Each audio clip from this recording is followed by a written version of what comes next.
The zodiac ring, the battle's wine.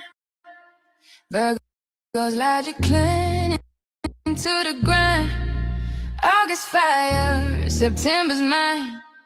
Analyzing, critiquing, who's one to find? Virgo versus everybody, ain't no pretend. Details that game, but emotions can bend. In a fight with another Virgo, it's a test. Who can dissect the best?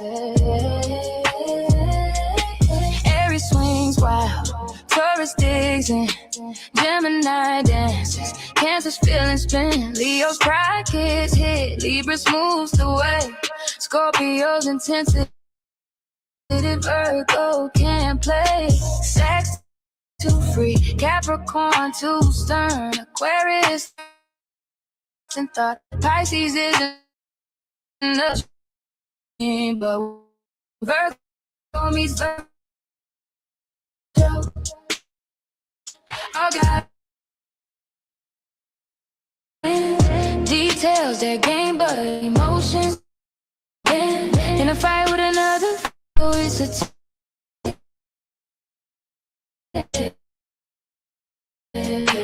who can.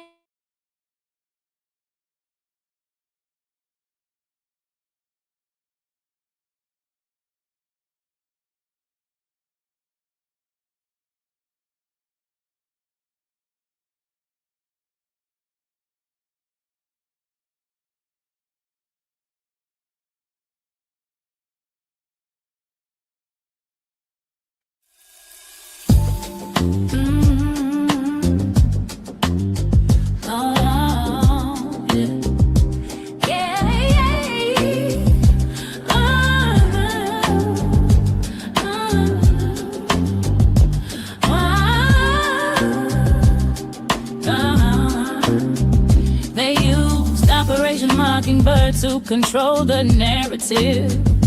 CIA infiltration, media manipulation, so elaborate.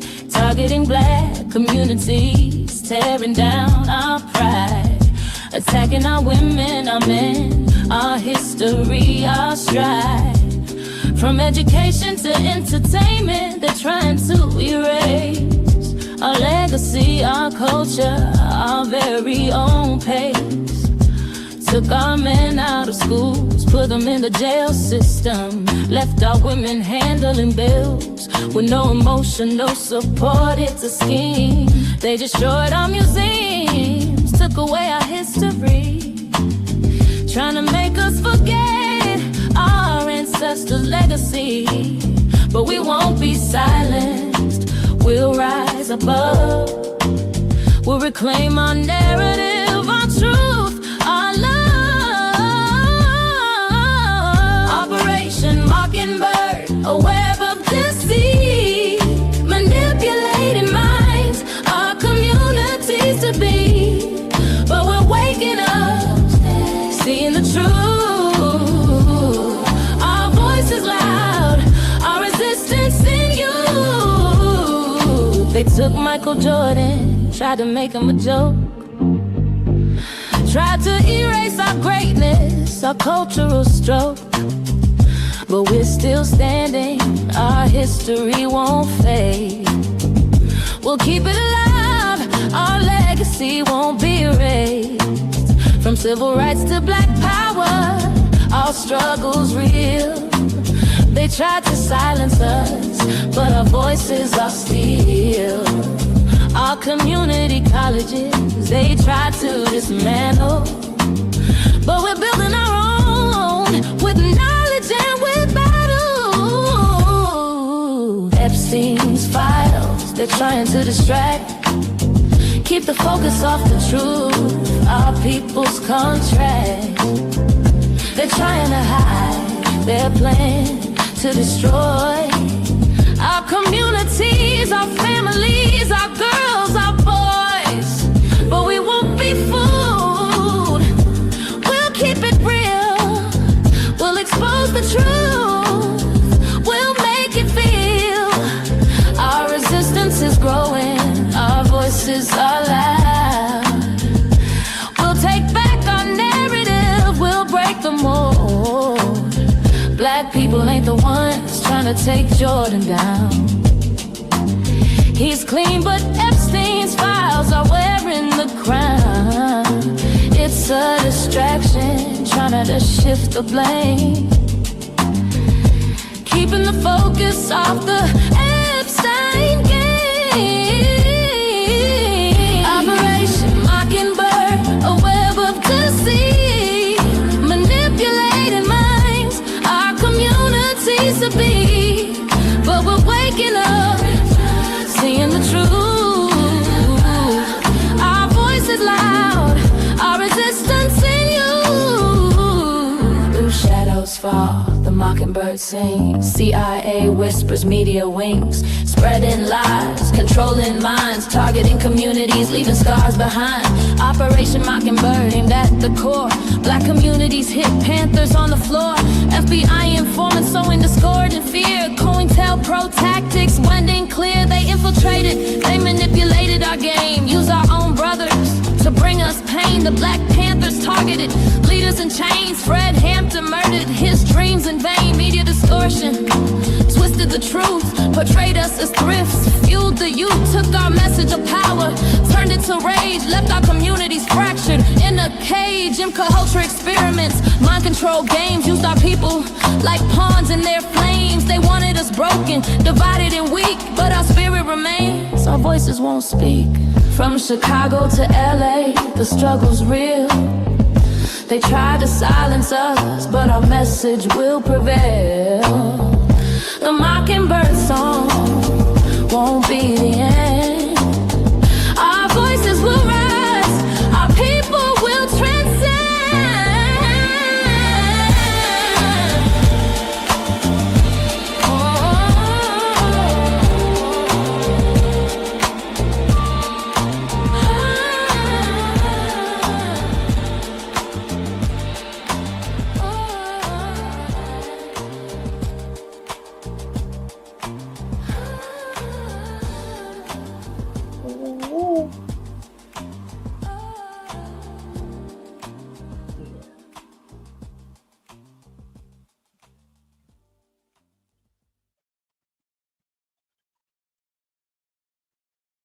Yes, and once again, putting it down for you and yours. This is another episode of The Lion's Den. The segment title, The Conversation Continues, talking about what's on your mind. And we are your host. You have the seventh answer. Always making sure that everything you hear is engineered to perfection, Lady Karima. And I am your brother, friend, and servant, Brother Malachi, a.k.a. Dark Storm, a.k.a. Baby Hebrew. And we give an honor to the Lord in Christ from whom all positive thoughts flow. I just came down from a little workout, so I'm a little stinky, but I'm still going to give honor. We give an honor to the Lord in Christ from whom all positive thoughts flow. And for all my practicing Hebrew Israelites, as we're now going into Passover season, I'm going to say to you all, a Shah Pesach, happy Passover, as we now go into that particular new year, the actual new year. And again, we thank you out there for allowing us to come into your homes, your mind, soul, and cipher. And you learn something, you just might. We also thank you, the seventh answer and I, we thank you for trusting us to come into your homes. As you know, we're going to give you nothing but ironclad, guaranteed, a wonderful, truthality listening experience.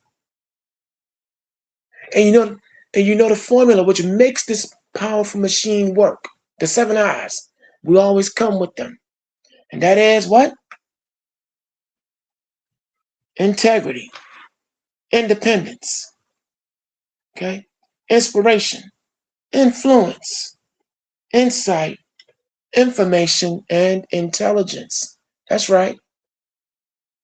That 7I formula proves to be infallible at all times. And also we come with the facts. Because we always going to bring you frequently accurate, correct truths. It's what we do. We pride ourselves on that. And when you roll with the lion and the lioness, you're rolling with the pride. Because we're always permanently ready in destroying evil, starting with our own. See, the seventh answer in myself, we don't walk around like we're Mr. and Mrs. Perfect, because we're far from that. But yet, the seventh answer, she rises to her beautiful woman in the spirit of the Lord. I rise to my beautiful man as best I can. And we put our best foot forward to bring you, again, a wonderful truthality listening experience. And also, you know that besides being with the pride, we're also one of the many factions of the anti-coon movement. And what's a coon, y'all? Y'all know that's C-O-O-N, a complete, obedient, obvious, yes, a boss, nigga. We don't do that here.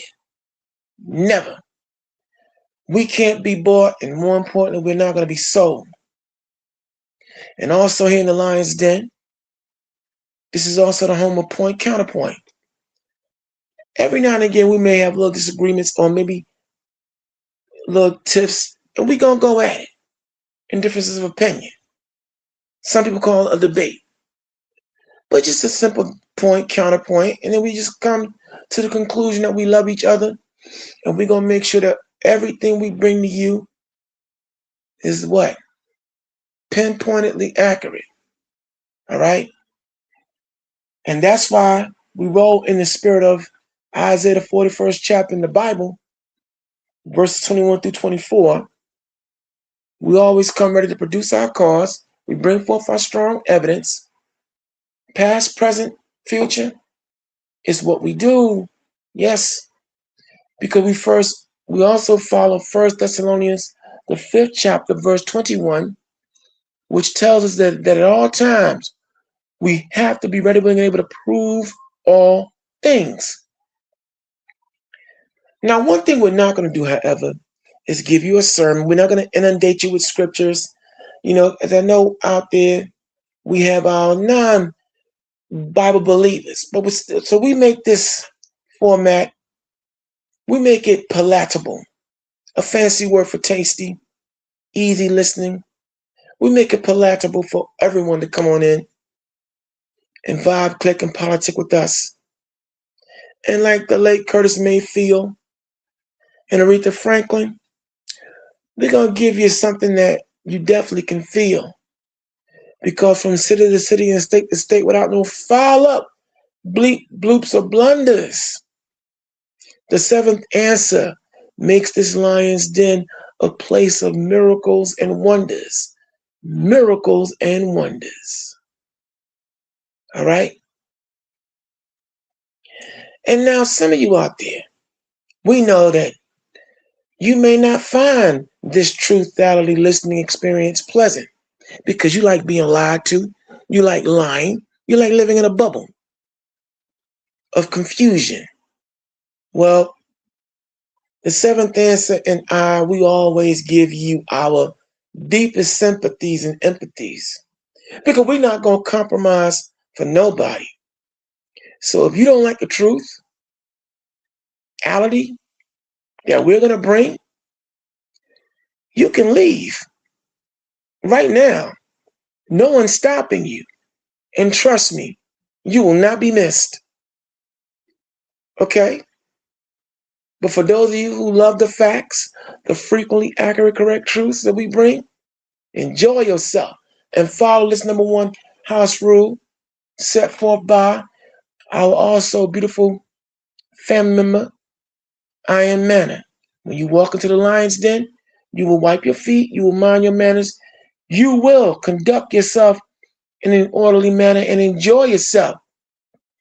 Because at any given time you got a pocket, you come with rude talk. If you want to join us on the panel for discussion, if you get just plain disrespectful, well, the seventh answer, the lioness, her other name, she will swoop down and get you up out of here. You know the formula. Break you down with the quickness, work you out like physical fitness, hit you with so many combinations, not even a Jehovah will witness. That's my word. And you don't want that. Don't let that pretty face fool you. Because you're also being hit with Virgo energy. That's right. We're analytical, political, critical, but we always strive to be never hypocritical.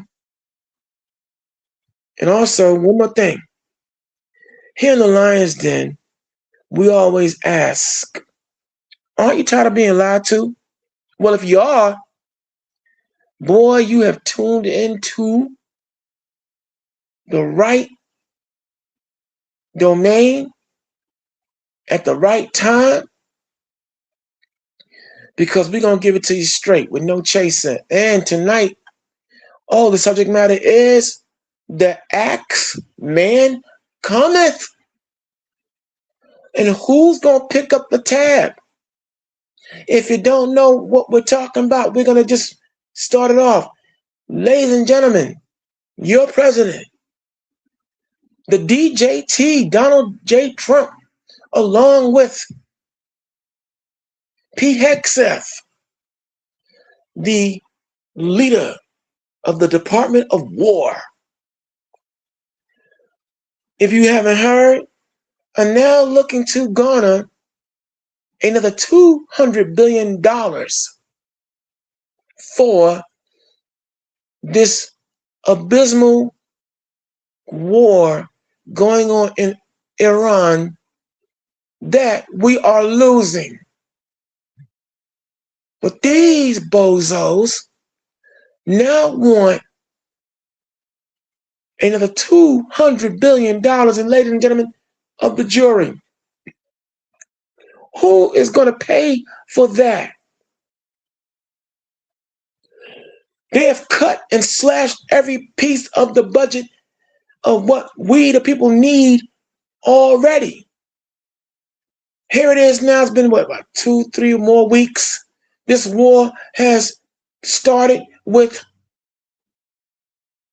I think it's $13 billion that's been spent thus far on a war we're losing. And now the DJT, along with Pete Hegseth, J.D. Vance, and the other Republican bunch, want another $200 billion. Yo, here we go. We're going to have a serious problem in this country, because you better believe our 401ks, our IRAs, all the social spending, the Section 8, and all the other programs out here they come ready to raid and destroy it. Man, look, they're going to bankrupt this freaking country before long. All right? And this is why when we come here, we are going to not hem or haw. We're going to call a spade a spade. And I see our smashing idol on the conversation board. Welcome, Smash. Welcome, welcome, welcome. All right? Hey, Shalom, buddy. Shalom. So as I was saying, we got a very serious problem. All right. Oh yeah. Shout out to the sister for sure. You know what I'm saying? The queen. You know what I mean? The helper. You know what I mean? For sure. So okay, that's brother right. Smith. What it do? Well, you know what, brother, since you here and you are one of our guests and one of our conversationalists, let me give it to you. $200 billion Donald J. Trump wants for this Iran war. What do you think and what's on your mind as the conversation continues, Smash? Yeah, you know, I was, as you was, talking about that, I went and looked up some information on that, right? And it says, it says Israel's economic toll by early 2025, the cost of this war that has been recently done. Estimates over $67 billion as of March 2026. And it also goes even further to say the Israeli finance ministry warns that the current war footing is costing the economic roughly $3 billion a week due to military mobilization and business restrictions. So that's just that. But then we're also talking about the U.S. military aid, which they're providing at least $21.7 billion directly to the Israeli administration as far as their military. And then we also have to add talking the regional operations, which the United States spent 10 to 12 billion dollars on related military operations in that region, including the actions in the Red Sea and responses to Iranian missile activity. That's just a quarter of, what you would talk about, big bro. So yeah. So as you can see, based upon the statistics that Smashing Idol just gave us, ladies and gentlemen, we, the people here in this country, we are in deep, deep trouble. And the fact of the matter is that, again, this war has nothing to do with America. This is all an Israeli startup. Okay? Something they put in motion, and we had no business being behind this. But see, this is what we're dealing with, y'all. We've been saying it for a long time, and now it's becoming more and more clear that we've been dealing with a rogue element of both the Republican and Democratic Party and don't give a rat's behind about we the people. Now, I don't make no ties or qualms to the society, but still, I'm still here. And your money, our money, okay, being extorted. I'm going to call it what it is: legalized extortion. Even though that's an oxymoron, because extortion is never legal, all right? But still, legalized extortion on the way these people operate, we can't afford another $200 billion to be slashed from an already sinking ship in the area of social spending. See, listen, we're not going to make it pretty. Get ready. It's about to be some outbreaks of uncivil war right here on the shores of America. No, we've been talking about it for a long time. We come from a biblical prophetic plane, and this so much so that even some of you non-Bible believers, that's why you're tuning in more and more to the show, because you're starting to see some things, and it's got you concerned, very concerned. But listen, man, this is pretty much going to be devastating. We never recovered from the fact that when you had George W. Bush and Dick Cheney at the helm, and they led us into this Iraq war while claiming Osama bin Laden bombed the World Trade, but we want to go into Iraq. And up from that, war of mass deception, this country hasn't been the same. And then with the Democrats in office, when you had Barack Obama and Joe Biden at the helm, they plunged us deeper into the abyss with all the policies they signed into law, an executive order, and now you have a complete maniac and so-called businessman, shady businessman at the helm, and here we go, $200 billion in addition to the billions they've already spent, and we're losing. And now they're going to send 5,000 or more plus U.S. soldiers ought to die. I'm not going to sit up here and make it pretty. This war is unjust. This war has nothing to do with America. But you know, biblically speaking, the Bible said that the whore, Mystery Babylon, she wouldn't know how to mind her business. And she'll be hated by many. And right now, America is seriously being hated by all the other nations, if you've been paying attention. But Israel in particular, with their tentacles all in the economy of America, has now put us all in the bullseye, the sights of other nations are in sleeper cells, and we are not going to pretend that we don't see that happening, okay?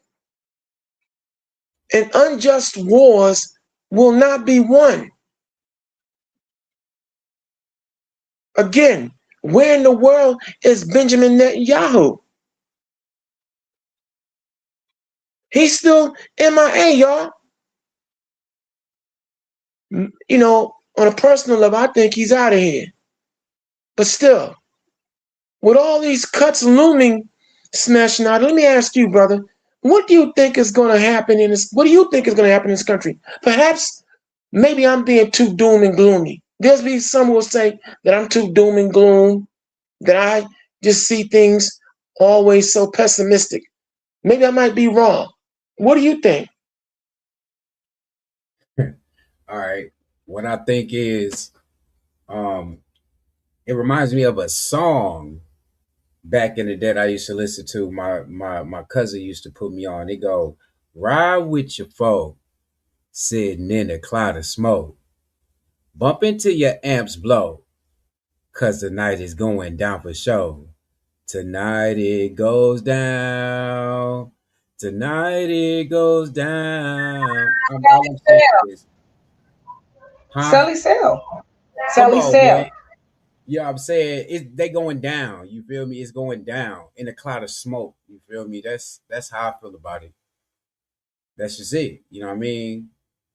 These people then had enough of the games. You know what I'm saying? Even the scriptures, even it seems to me as if like this so-called this president, you know what I mean, is a modern day president.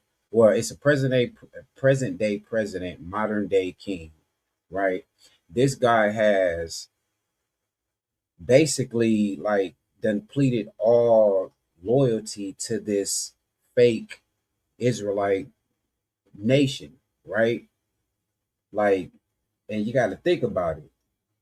Even the scriptures say, even it was like I think it's like in Obadiah, I think, where it talks about, he say, even you ain't even, basically it's telling Edom, you didn't even betray these people, and they gonna betray you.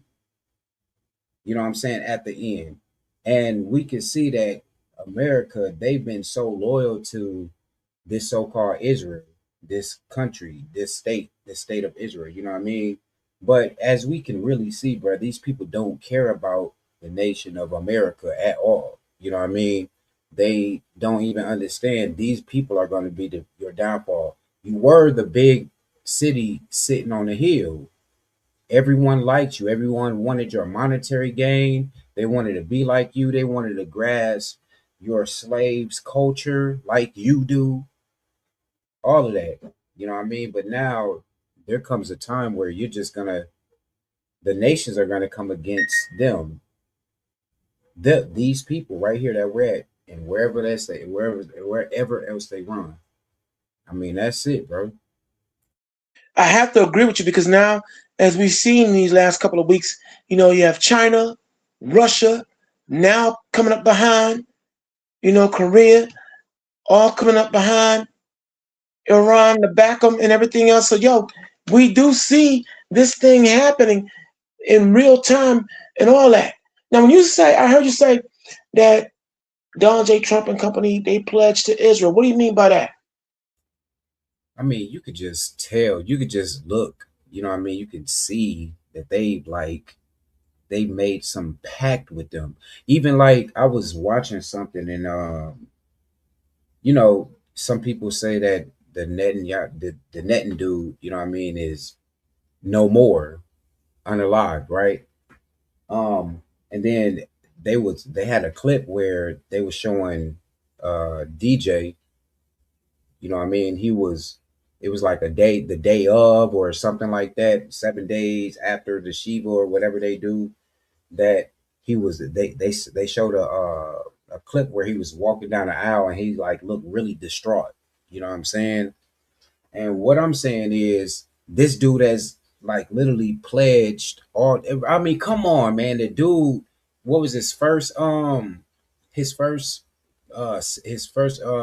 What they call it? A presidential run or whatever. His first session. The dude went to the wall in they little area. You know what I mean? And went to do the little head bob thing on the wall that they do. You know what I'm saying? And it's been so many other things saying that he's Jewish in the first place. You know what I'm saying? So I'm just like, he's already done pledged allegiance to them. That's it. And I agree. You know what? Because see, you take me back to, earlier in the latter end of 2025 when you had about 250 or more senators and congressmen, U.S. congressmen and senators, former governors, mayors, and even current, who all took a trip to Israel. And they all pledged their allegiance. So when you say that Donald J. Trump has pledged his allegiance to Israel, you are absolutely 1,000% correct. They all pledged their allegiance to Israel. Okay? And that is very troubling in and of itself, considering the fact that here it is. I thought, according to DJT in his first presidential term, that it was going to be America first. I thought they all vowed America first. Now, but now this is why I'm saying we're about to see some eruptions, and it's been brewing for a long time. We've already seen traces of it building. But now I've always been saying, the seventh answer, we've all been saying that when you see white Americans, who this country was built for, formulated for, when you see them burning their own flag, when you see them continuing to express themselves and they're very angry, they're not holding back, they don't like what they're seeing because they're getting caught up in that dragnet of betrayal and poverty, you know what we need to be doing as a people. Okay? The handwriting is on the wall. And we better get ready because, like I said, when this thing breaks, because see, unlike we as a people singing and dancing and wanting to do a freedom ride, one thing about white folks and some other people out here, when you go messing with their money, they will step to you with aggression and hurt you very seriously. So we're going to get some videos going as a conversation continues. You have the seventh answer, Lady Karima, at the helm, along with Smashing Idol here in our conversational pod. You want to join in? Come on in. But in the meantime, between time, seventh answer, take it away. And listen up, y'all. Listen up. I do believe I'll be having the honor of taking Cuba. Taking Cuba in some form, yeah. Taking Cuba. I mean, whether I free it, take it, I think I could do anything I want with it. You want to know the truth? They're a very weakened nation. I do believe I'll be having the honor of taking Cuba. Seventh answer. Thank you for reminding me. Thank you for reminding us. You know what? If you all have not been paying attention, and we have, right now as we speak, Cuba is in all kind of derision. They have no lights, no running water. because Donald J. Trump and company have attacked them. And you're listening and listen to how he's talking, guys. He's talking like indeed he's a monarch. He's a king. If that's not AI, okay, because he may say it's fake news, AI, but listen to what he just said. If that's how he feels about Cuba, he can do what he wants. He can take it when he's ready. What does he feel about America right along with all the others in this government that are leading us into as late temptation Eddie Kendricks? We're all about to be going up in smoke. What's clearly on this man's mind but being a monarch and a king and a tyrant? Okay? As the conversation continues, what do you think about Cuba and the way they have Cuba all locked up, guys? What seventh answer and smashing out? I want to get your opinions on that.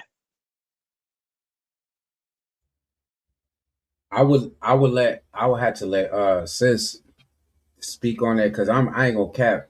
You the moment that you brought that dude face in my vision, he brings me to Daniel 8, and I want to bring that out after she give her spiel. I want to bring out because this dude tweaking, bro. By all means. He the reason for the season, you know. He not even supporting and helping anything. Remember, he is the reason for all of this. So he acting like he being a hero, but at the same time being a bully, trying to take control of different countries. But he the reason. He the reason why ain't no running water, no all that. And I agree with you. And here's the thing. What did Cuba do? All right? That's my question. But now you want to bring out Daniel's the 8th chapter, you said? Smash? Man, Cuba got the narcotics that they want. Oh. Oh my. Okay. All right. Say less. I got you. Go ahead and bring out your scripture, Smash Idol. All right, so the thing is about this guy is we got to remember one thing about him. He keeps doing stuff and pulling his car back, and then he going somewhere else, and then he doing something, then he going somewhere else, right? So we look at the book of Daniel 8, and we start at the 3rd chapter. It say, as I looked up, I saw a ram with 2 long horns standing beside the river. One of the horns was longer than the other, even though it had grown later than the other one. The ram butted everything out of his way to the west, to the north, and to the south, and no one could stand up against him or help his victims. He did as he pleased and became very great. Right? We already see that this is what this guy doing. He making deals over here. He breaking them. He going over here, breaking them. He kidnapping people. You know what I'm saying? All of that, right? Verse 5, it say, while I was watching, suddenly a male goat appeared from the west. You hear this, right? And everybody know where we at. We in the land of the west. While I was watching, suddenly a male goat appeared from the west, crossing the land so swiftly that he didn't even touch the ground. Where every time we look at this dude on a newspaper or something, where he coming out of an airplane, y'all better listen up, man. All right. It say, this goat, which had very long horns, even between his eyes, headed toward the 2-horned ram that I had seen standing beside the river, rushing at him in the rage. Verse 7, the goat charged furiously at the ram and struck him, breaking off his horns. Now we trying to wonder right now who dying or who dead, if it's real or not. We trying to figure out right now which horn is being broken off, right? Now the ram was helpless. and the goat knocked him down and trampled him. No one could rescue the ram from the goat's power. And then here's verse 8 right here. This is the kicker. The goat became very powerful, but at the height of his power, his large horn was broken off. In the large horn's place grew four prominent horns pointing in the four directions of the earth.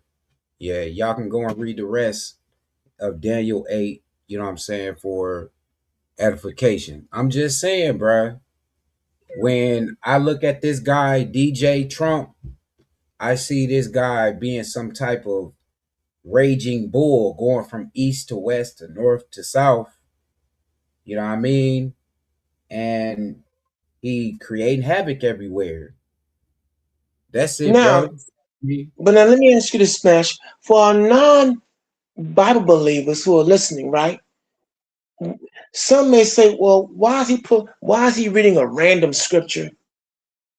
And maybe you should explain why you pull that scripture to metaphorically, allegorically, and all the other oracles to make the connection biblically on Donald J. Trump and company. And I did a song on this. Did you remember seeing that? Why I described Donald and Putin and Yes, I do. Yeah, I seen it. Okay. I like how you wrote that down. Yes, but Smash, for our non-Bible believers, they may say you just pull something random and read it. So break it down to them in milk term why you pull that scripture. I'd be honest with you, I'd have to get him your number because I'm it's smashing idol. I'm telling people to read. You know what I mean? You got to read it to see. You got to have them eyes to understand. Like this guy is the guy right here that I was just speaking about, or he could be. You know what I mean? We know they do cosplay, but he could be the guy, this bully, this bull, this ram that is attacking. He's furiously raging, attacking from this place to that place. This man kidnapped. How do you kidnap a president? How do you let's back up some and this is like in South Central America type stuff, you know what I'm saying? But then he's way over here in wherever this place is in the other so-called Middle East, even though that's not even the direction, but we follow man, so whatever. But he over here and he done got the dude, the dude, what's it, the Muslim guy, whatever the dude name is, he done got him, his daughter, his who else? His son, somebody else, got them all killed in one rip. You know what I mean? Like this guy, he is the guy to look at and say, is he the raging ram? Is he the guy that's is he this ram that's just butting everything? Is he going from the west to the east to the north to the south and just causing havoc everywhere? Is this guy gonna be the reason why the earth finds out where the valley of Jehoshaphat is? And all I would tell people always, don't criticize people that read the so-called Bible. Go and read it yourself. Some people, a lot of y'all don't read it. You know what I mean? So we won't know this character that we're speaking of. He is part of prophecy, bro. I mean, that's it. Okay, fair enough. That's fine. That's fine. No, I just want to give a layman's understanding to our non-Bible believers why you pull that scripture, why you utilize the scriptures and everything else. Because like I said, we are all Bible believers here, and we come from the scriptures, but we don't do a sermon here. But as you're our guest and you come in and you utilize it, we want to make sure we don't lose anybody. We want to make this easy for a 5-year-old to understand. But I have to come in behind you saying, well, okay, he definitely does fit that whole ram and goat and just being troublesome He's here, he's there, okay? And he's moving like a maniac. But but I gotta say this here. But still, Donald J. Trump, J.D. Vance, Pete Hegseth, you know who they're moving? You know who's really making them all move and shake?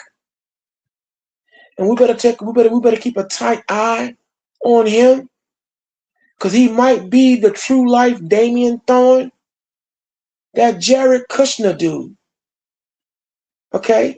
If y'all don't know who he is, Jared Kushner, look him up. This dude got a lot of say-so in all the operations of governance in this country. And he comes off like Damian Thorne, for real. For all those of us who go back to the 1970s into the 80s,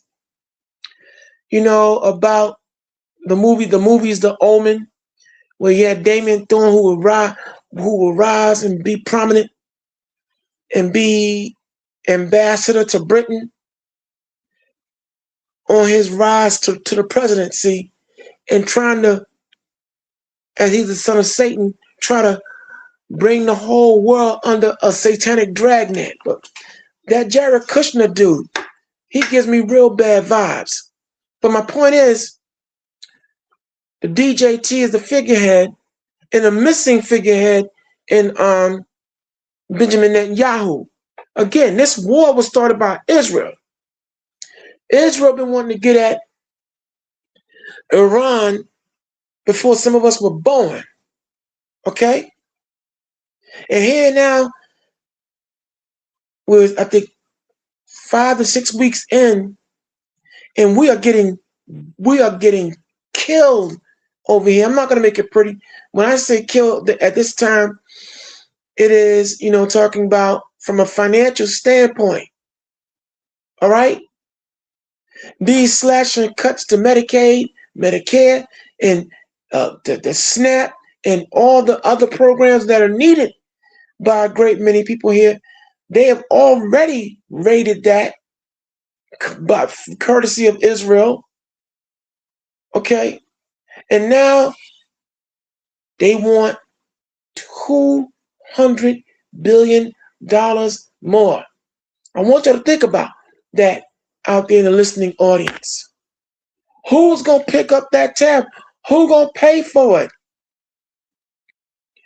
We cannot afford to get hit with another round of cuts, man. These guys are insane. And we're dealing with traitors. There's no getting around this now. And what angers me more is that here you have a bunch of draft dodging Vietnam draft dodging punks who are brave enough now to start a war. Yeah, Pete Hegseth. Yeah, he was in the military, but he wasn't no 1, 2, 3, 4-star general. He wasn't somebody of high rank and war like tactician and understanding. And yet he's talking all this John Wayne talk. So that means now here we go. Our children going to school are probably going to have to deal with the tremendous slash of school lunches being served. Much needed new books and other materials are going to be taken. We have our children who are in special needs.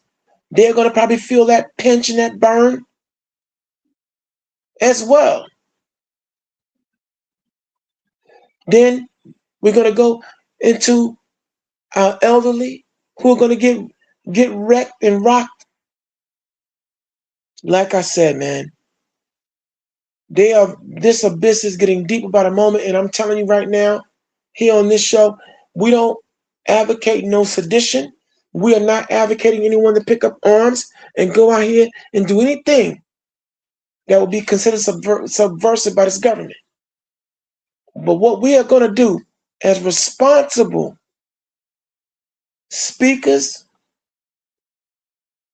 and talk show hosts, we're going to give it to you straight what's coming. And speaking of Pete Hegseth, take a gander at this, y'all. Listen carefully.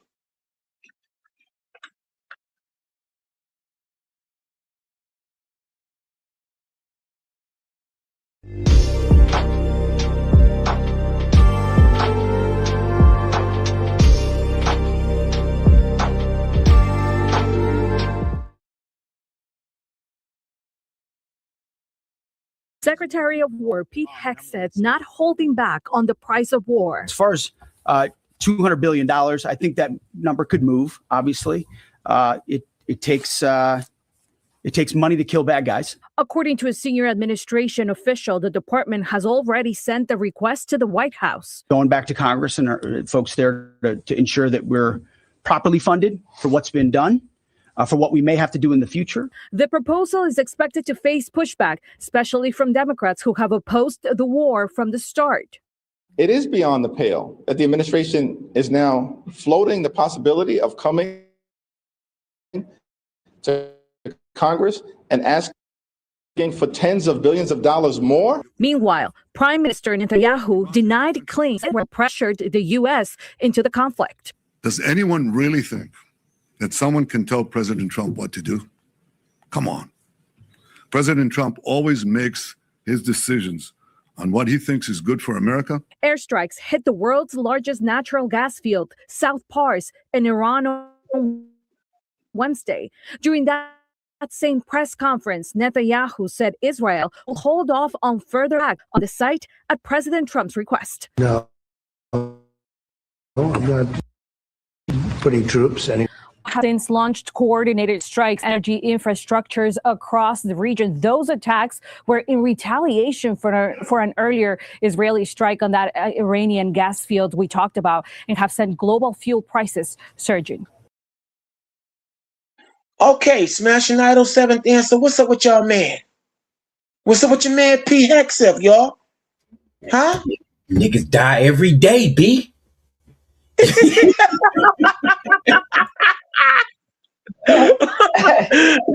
did you hear what he said though?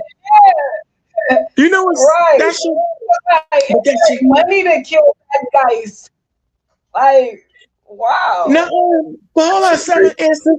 Hold on, not only did he say that, but did you hear what he said? It was so fast, I had to re-listen. But when he said, yeah, we're asking for $200 billion, but that number could move. Meaning what? He said 200 billion, but we really mean 800 billion. The number could move, y'all. Yo, come on, man. But that's your man. That's your Department of War. Yo, we are in trouble. Hey, dude, people need to understand this dude launched a nationwide tour to re-energize the U.S. defense industrial base, focusing on rapid production and new technologies.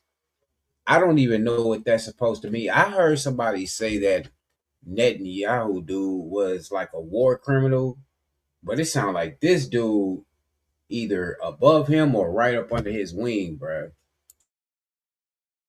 Right. And that video of him saying that about Trump was way long time ago. I don't even know how they mixed that in the mix, but that video was already spoken of. Thank you, seventh answer. Thank you. I'm glad. See?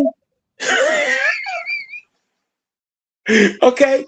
Well, at least they didn't give the Benjamin Netanyahu with the 6 fingers on his hand. But my point, come on, y'all. The man said the number could move. So 200 billion, but they're really asking for 5 to 6, 7, or 800 billion. Like I said, I'm gonna say this here, to read the Bible is one thing. To live it, to see it, playing out in real time, it is a whole other. It's a whole other experience. And again, yeah, we see Benjamin Netanyahu. We do see Donald J. Trump. But I'm telling you all out there listening, keep your eye on this Jared Kushner dude. All right? I use the Damian Thorne comparison, but you know who he also reminds me of? I think he reminded me of the dude, I forget what his name was, but he was one of Sosa's hitmen in Scarface, the one that wore the shades, where everybody was coming up in the front getting blasted out by Tony Montana. He the only one that had the good sense to go around back, use a grappling hook, come up from behind, and boom, sent Tony to, wherever they go in movie killing. But my point is, he's the one you didn't see coming. And this Jared Kushner dude, man, these moves are also being made by him. And like I said, he gives me the creeps. And again, where on earth is indeed Benjamin Netanyahu? But let's keep the energy going as we listen to our illustrious monarch, King Donald Trump, y'all president. Take it away, Seventh Dance. Take it away.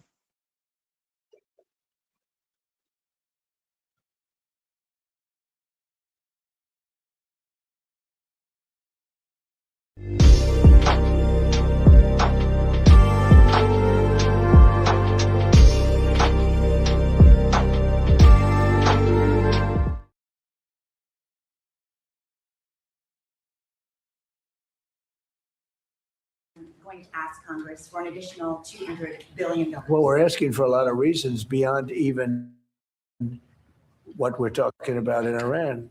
This is a very volatile world, and the military equipment, the power of some of this weaponry is unthinkable. You don't even want to know about it. Oh, you could end this thing in 2 seconds if you wanted to, but we are being very judicious. We want to be sure, and it's a small price to pay to make sure that we stay tippy top. Do you intend to potentially put U.S. troops or more troops in the region? No, I'm not putting troops anywhere. If I were, I certainly wouldn't tell you, but I'm not putting troops. The House Speaker and in the House side, obviously, and the Senate Majority Leader, John Thune, both were very non-committal on the question of whether they could get the votes for what the president is clearly going to ask for, which is a big chunk of change, perhaps as much as $200 billion to go for funding more of this war. And I'll just tell you what John Thune said specifically to our colleague Ted Barrett. I think they're going to have to show us how they want to use it. I mean, that makes clear a couple things. One, it seemed to be a number that the Washington Post first reported that was also news to the Speaker and the Senate Majority Leader. So clearly the work had not been done to pave the way for this. But it is going to make one thing clear. Yes, there has not been a congressional vote to authorize this war, but paying for the funding effectively will be that. There is going to be a war debate over the funding. So Senate Majority Leader John Thune, he said that they're going to have to show it, but also they're going to specifically have to go through why the war was necessary now, what the objectives are going forward. So this is really going to be the true test of MAGA and President Trump's ability to persuade people, because several House members, Lauren Boebert and others, are telling our colleagues on Capitol Hill that they are not going to vote to authorize any more money. So that means the Democrats will have to join some skeptical Republicans in this. So anytime this happens, we've covered war funding debates for many years. It is always a bipartisan effort, and it is a contentious one. And there is going to be effectively a war authorization vote through this spending bill. Yeah, and it's going to be interesting to see how much Democrats want to play ball on this, Right. as opposed to in years past, in conflicts past. Let's just play a little bit of Pete Hegseth, the defense secretary, this morning when asked about the $200 billion that was reported. $200 billion. I think that number could move. Obviously, it takes money to kill bad guys. So we're going back to Congress and our folks there to ensure that we're properly funded for what's been done, for what we may have to do in the future. I got a quick question, man. Everyone keeps asking me how I do my podcast alone. The answer, Riverside. I got a quick question as this ad going. I just find it really appalling. Like, it really baffles me how are you asking for money when you people, even though we know there's people that's higher than y'all work for these people that create the money. This is absurd to me. And I don't understand how anybody would work, create an inheritance, whatever you've done, to give it back to these people, like at the spot of them asking you for money. Like, it don't make sense to me. Like, they work for the people that make the money, the people that don't need the money. Well, I'm gonna answer you. Let me answer your question, because they walking around with the Debo mentality. Yeah, I got money, but I don't want to spend my money. I want to spend red money. In other words, they want to spend our money. That's why. Hey, hold on. Before we continue to run this clip, did y'all catch what Donald J. Trump told that reporter when he asked him, "Are you going to send more American troops?" Listen to the arrogance. Well, if I am, I wouldn't certainly tell you. Okay, like a little 5-year-old, man. He's a grown man, supposed to be an elder, and he acting like a little 5-year-old. If I do, I'm not gonna tell you. Nah. That's not how he talks. Well, he talked to the women worser, so he talked to he talked to the men like he a kid, but he talked to women like, you know. Oh yeah. He certainly does. All right, continue the video, Seventh Answer.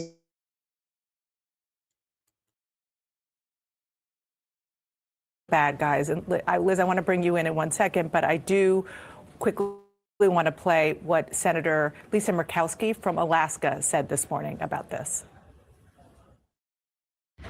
The people in Alaska are asking me,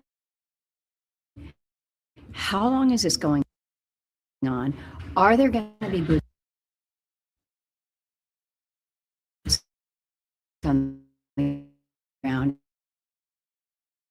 How much is it going to cost Congress? And the answer on this is, I don't know. The administration is going to have to walk us through whether it's $200 billion or some other iteration of what the supplemental will be. Liz Goodwin, and by the way, side policy. Thank you. What's your reporting on?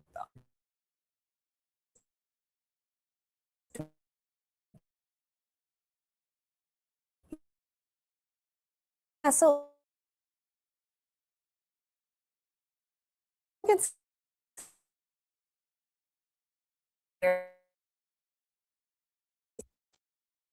we've already the conflict.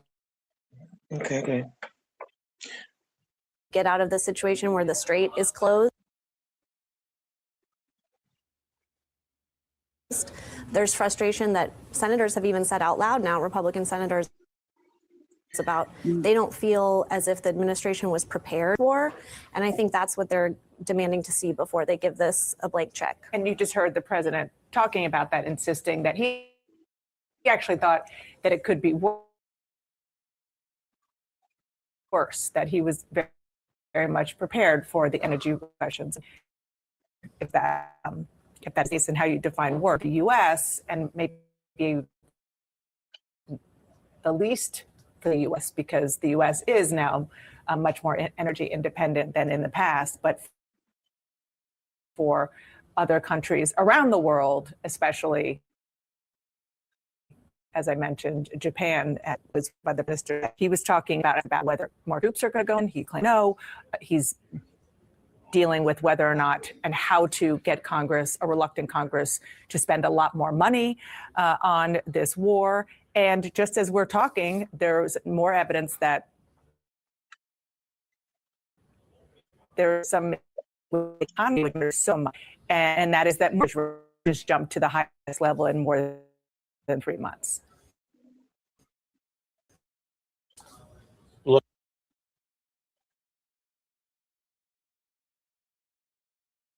Look, so much is now stacking up that it really, when you go back to the very first hours and days. Is it just me or is this buffering a lot? on a makes it clear how this is economic, militarily. So this is something that is now a challenge that really are mounting for this White House, politically and militarily. So it's unclear. The president clearly does not want a long war. We've heard him talk about that forever. It's not his choice necessarily now. Asking for that $200 billion, I think, is the most a telling sign that this is going to be the soundtrack of the midterm election campaign. This is going to be front and center in everything politically. And militarily, the objectives are still a little bit unclear. I mean, the president said he's not going to send more troops in, but there are 5,000 Marines en route there now. So some experts are saying that they could be used to sort of reopen the Straits of Hormuz. That is also an incredibly fraught matter. Major John Spencer is the chair of war studies at the Madison Policy Forum. He also heads up the Urban Warfare Institute and joins me now. Thank you so much for taking the time. It really is good to have you on the program. So let's pick up with this question of whether we will see U.S. boots on the ground and what that actually constitutes, because there had been reporting that the president is looking to send the 31st Marine Expeditionary Unit, that's some 2,500 or so troops, to strip Iran of its ability to essentially hijack the global export market there for oil and natural gas. And in fact, General Frank McKenzie has suggested that Marines could seize Harg Island and use it as a bargaining chip. So not bombing the infrastructure, as the president said they wouldn't do, but sort of a continuation after they took out their military infrastructure on that island. Do you think that that is the right call? Do you think that that would actually... Stop for a second, Seventh Dance. What happened on Smash? Y'all heard what they said, right? They said that the president said he wouldn't do this. You know what I mean? He's being a raging bull. He just keep doing stuff and making deals. He making deals and ain't being a man and holding by him. You know what I mean? Making deals over here, won't do this, did this. The nigga tweaking, bro. Agreed. But you know what else caught my ear? Early in the clip, the woman that was from Alaska, she was saying her fellow Alaskans are asking, when is this going to end? Yeah, there's a reason why that's significant, because the entire Alaskan pipeline. I won't pretend to know all the specifics on the oil and how much that costs, but I do say, at last count, I think now regular gas is $5 a gallon at the pump, and diesel fuel and everything else is pretty costly now. So, the oil, Alaska's very concerned about this because, again, jobs are on the line.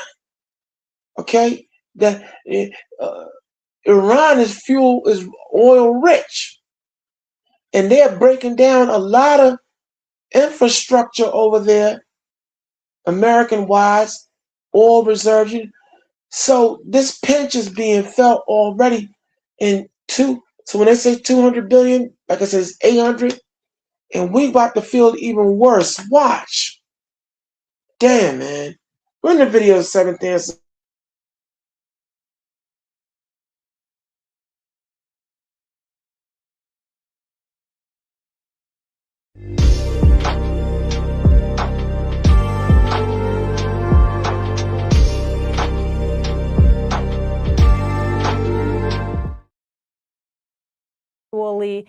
Set Iran back and stop its attacks on energy infrastructure and open up the Strait of Hormuz? And the follow-up, does that then constitute boots on the ground? Well, thanks for having me. Do I think it's a smart move? Well, I don't have access to all the intelligence. I definitely think the role of the U.S. military is to give the president options, and maneuvering those Marines into position is to give them options. Strategy isn't a plan that you start on day one and you just check off a checklist. It evolves in the uncertainty of what the enemy is doing. Definitely, that's a core Marine Corps mission, is to seize an island, hold it. Is it a possibility? Absolutely, it's a possibility. I'm not, of the boots on the ground. As a war scholar, I can say that the worst thing you could ever do is tell your enemy what you're about to do, what you're willing to do, and what you're not willing to do. So, as the president said a few minutes ago, basically nothing's off the table. There's no plan.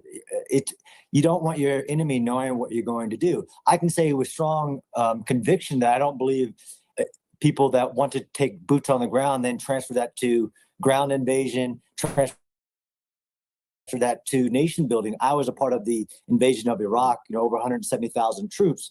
That's not what I believe this U.S. administration is even considering.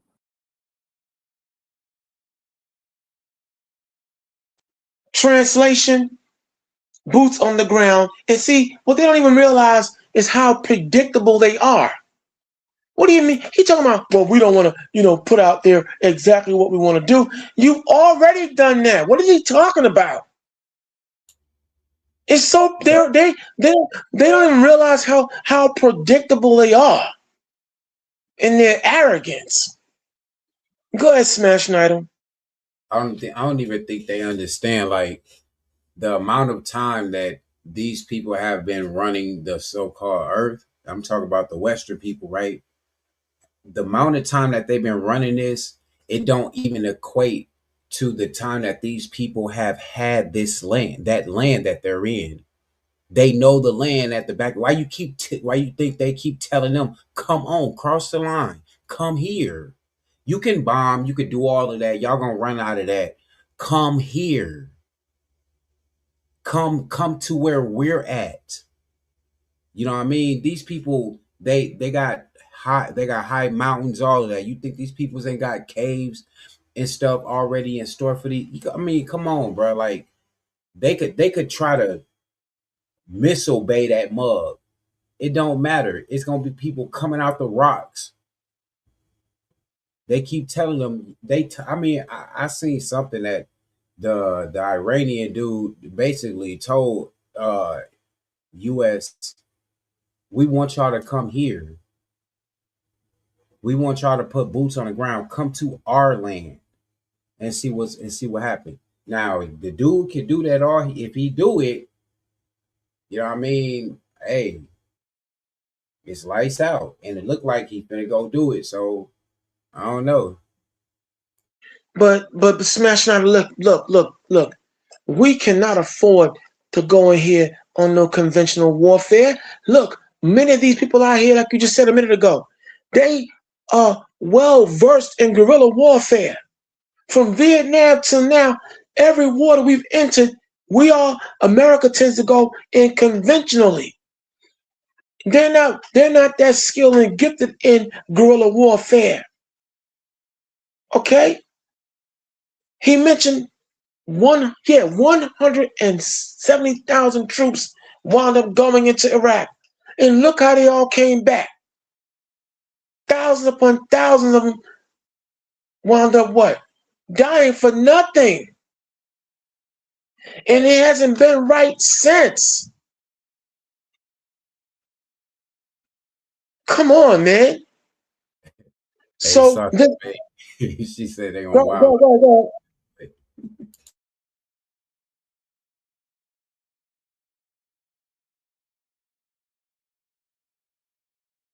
Sasha Bay, you right. Even the regular people are built for war, and they're going to get down what they get down. Listen, look. But most notably, we better prepare ourselves for what's about to erupt out here. There are a lot of people out here who are extremely angry, especially white folks. Look, they're the main ones you got to get ready for and look out for. All throughout these number of years, these 20 years or more, you've got groups like the White Wolves, the Posse Comitatus, the New Ku Klux Klan, the John Birch Society, and other STG security threat group, white security threat groups, mind you, that this country has been keeping an eye on. So it's about to pop right here. Seventh answer. Issued an ultimatum to Iran, opened the Strait of Hormuz within 48 hours. Time is ticking after Donald Trump issued an ultimatum to Iran, opened the Strait of Hormuz within 48 hours or America will attack their power plants. Iran has responded, saying if that happens, all American information technology and desalination infrastructure will be targeted. Europe is on high alert after Iran launched 1,000 kilometers away, double the distance thought to be possible, proving they could reach. Yeah, see, all this John Wayne tough talk. Now, I don't know the particulars on why they want that Valley of Camus, or what they call it, open. But what I do know is this. Iran is not playing. And they're already showing that they are mob deep ready. For years on end, other presidents were wise enough to avoid any conflict with Iran. They all know. But again, with Russia and China, Korea, all now coming from the back up, ready to back Iran. Look, just as biblical prophecy said in the book of Obadiah, the book of Isaiah, the 47th chapter, that the men of your confederacy, those who you think are with you, are going to betray you. They're going to cross you. And not to mention all the cells that are in this country. That are in this country on the low, waiting for orders. Because that's how vulnerable this society is now. So we better get ready, embrace ourselves, what money we have, pay your debts off. See, my debts are all paid off, and I'm ready to live off the grid if need be. If need be, because it's coming to that. But for those of you who are joining us, we welcome you to the conversation continues. We're your hosts. You have myself, Brother Malachi, along with the seventh answer, Lady Karima, and one of our guest panelists today. Joining our discussion, we have Smashing Idol, a longtime family member joining us. And now, for those of you out there who are watching the show, if you're just now getting the notifications or whatever, here what we want you to do. We want you to hit your subscribe button. All right, hit the like button. Okay, so you can get your notifications, because see, we understand that our algorithm is under attack, and they are scrubbing a lot of you out there who have been subscribed. Share this show. Invite a friend to come along and watch as we discuss this issue live. The Axeman cometh. Who's going to pay the tab on this war? Because again, it is clear in these last 25 years as a whole, rogue elements of the Democratic and Republican Party have been declaring war on we the people. And we have to pay attention to that as well. As the conversation continues, oh yeah, listen to this one, y'all. Oh my God. Go to work, seventh answer.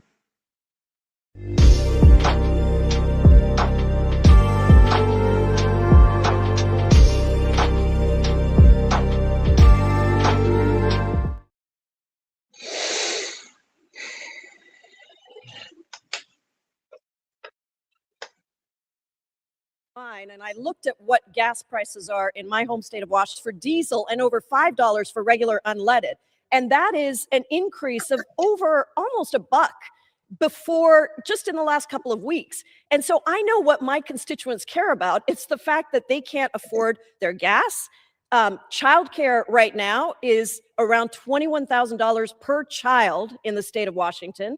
Healthcare premiums have gone crazy since Republicans have refused to extend the Affordable Care Act tax credits. And so what people are facing is a complete destruction of their ability to live decent lives. Are we addressing any of that here? You know, at a town hall last week, I had a constituent stand up and tell me that he was a war veteran from the Afghanistan war. He was a sergeant in the Marines. He said he spent his entire life fighting in these forever wars. He doesn't want another one. But we're not talking about any of that here. We're not even making sure that the president does what he is supposed to do and comes to Congress for authorization for this war. In fact, we just heard that the Pentagon is putting forward a request for $200 billion more for this war. How on earth are we going to pay for that? It is absolutely ridiculous. This morning I went online and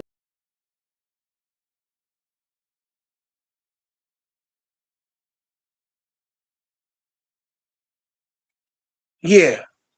You hear that? Gas prices are through the roof. So she's asking, how are we going to pay for it? She already knows the answer. Oh, yeah, and then Sasha Bay, thank you for answering the question about the Valley of Cools, that's where the ships come through.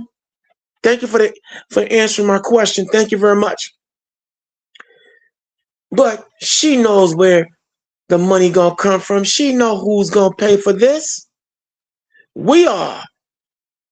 And listen up, y'all. Pay careful attention to all voices that are out here looking at this and they don't like what they're seeing. Go to work, Seventh Answer.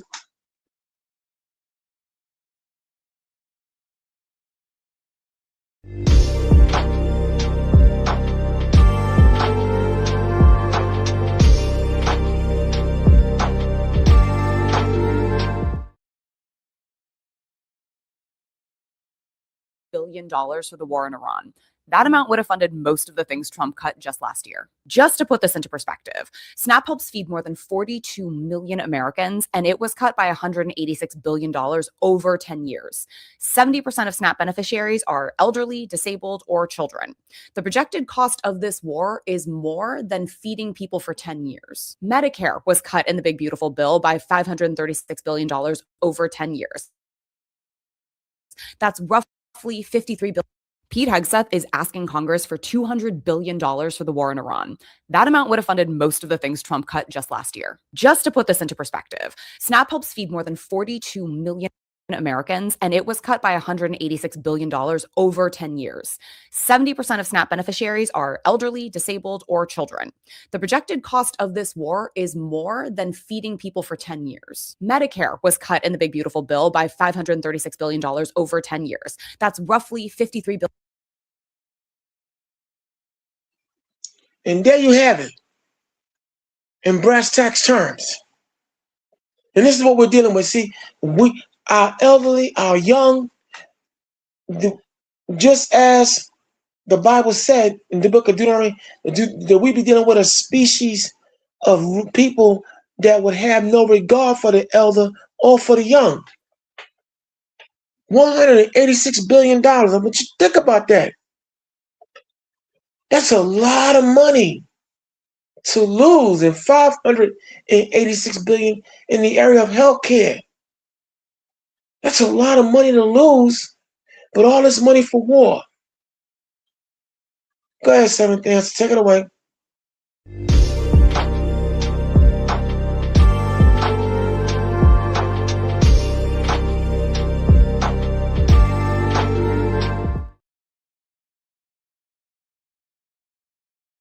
Healthcare and home care, and we're dropping bonds 12,000 miles away for a reason that no one has ever explained. That is money. That's our tax money. That should be going to the people of California, not to bombing a city halfway around the world on a theory that no one has even come up with yet. Yeah, I pulled a series of shorts. We want to I want to get to the point.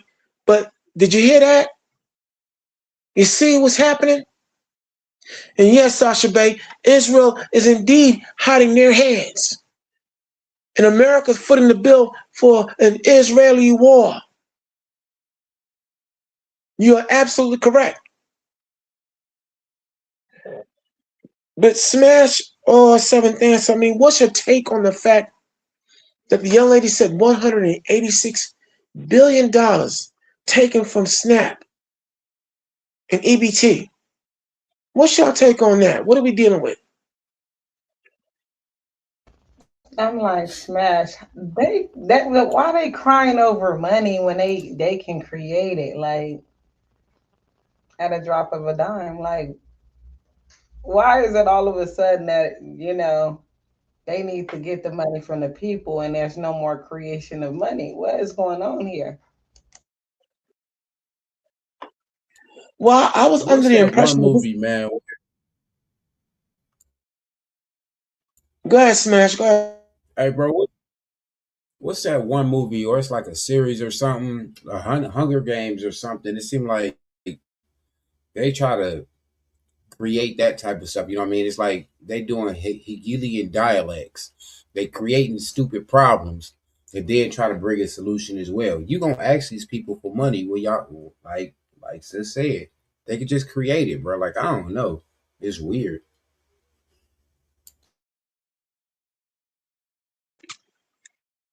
Well, it goes back to what I was saying a minute ago. They got the Debo mentality. They don't want to spend their money. They want to spend your money because at the same time, hold on. Let's not pretend that we don't understand that there's certain elements of the society in the so-called, what was the ruling class that want to get rid of a lot of us here in America. I'm not going to pretend that that's not part of the plan either. You couldn't snap up here it is, feeding people. Okay, they took money from SNAP and EBT and funneled that money over to Israel. That's what the young lady she left out. That a lot of that budget went to Israel, encouraging their women to have children, and they get paid $1,000 per child a week. A week. Hey, you know what's crazy? I don't know who they targeting at this point, because the Israelite side of me want to say, you see, it's the snaps. They trying to they right. going against the black. But then another side of me want to say, hold up. Now, I know that these people benefit more off of these food stamps and SNAP than we do.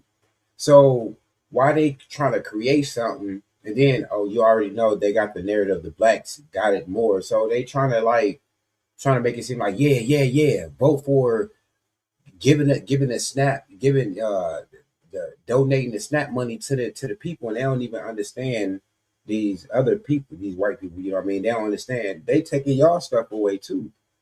You know what I mean? So I don't know who to blame. I don't know who they targeting, I should say. But the food stamps is wild business. How you gonna donate food stamps? How you donate food stamps to the war, folks? Here's why. Because now cutting off people and taking away their ability to eat, which means now you're going to take away money from them having a place to live. Therefore, now you can knock them out the box, or you can bring, if they're young people in particular, you can bring in the draft and say, yo, we'll give you some money if you go fight this war. See, these people play both sides of the fence. At the same time, They don't even care about the poor whites among them, who they call poor white trash. So this thing is just demonic, and more demonic. And again, what we better They try go ahead, they try to replace them with the South Africans. Remember? The South white Africans. Right. So they don't. And They don't. You forget Trump. He owed the bank. Like all them shows, Apprentice and all that. That fool was embezzling from the bank. Okay. And he owed the bank. That's why they went after him. He don't know how to handle money. He spend money he don't have. He been doing that. So now you already know, we already did shows on how much money he done gave to other foreign countries, just giving it away. And now all of a sudden they don't have this for this war. But it wasn't a problem giving another foreign country president some money just to, win the battle and all this wicked stuff. Oh no, Karima, he gave Argentina $40 billion. And then in our faces. I didn't catch that. What did you say? And he gave him more. Like, really? Yeah. Bro, what do Argentina need? He was helping him become a president or whatever. Feeling like he needed the support with the money. With our money, mind you. He gave Russia money. He gave everybody money, like here you go, here you go.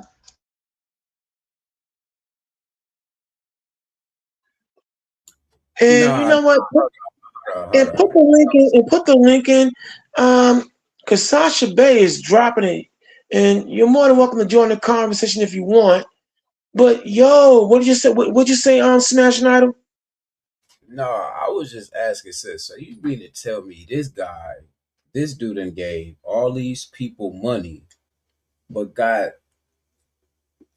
your boy up there asking the U.S. citizens for money? And then you remember he had that lavish party, like. Oh yeah, how much that was? How much was that party? In the millions, right? Yes, he spent a lot. Damn, and it wasn't his money he spent. No.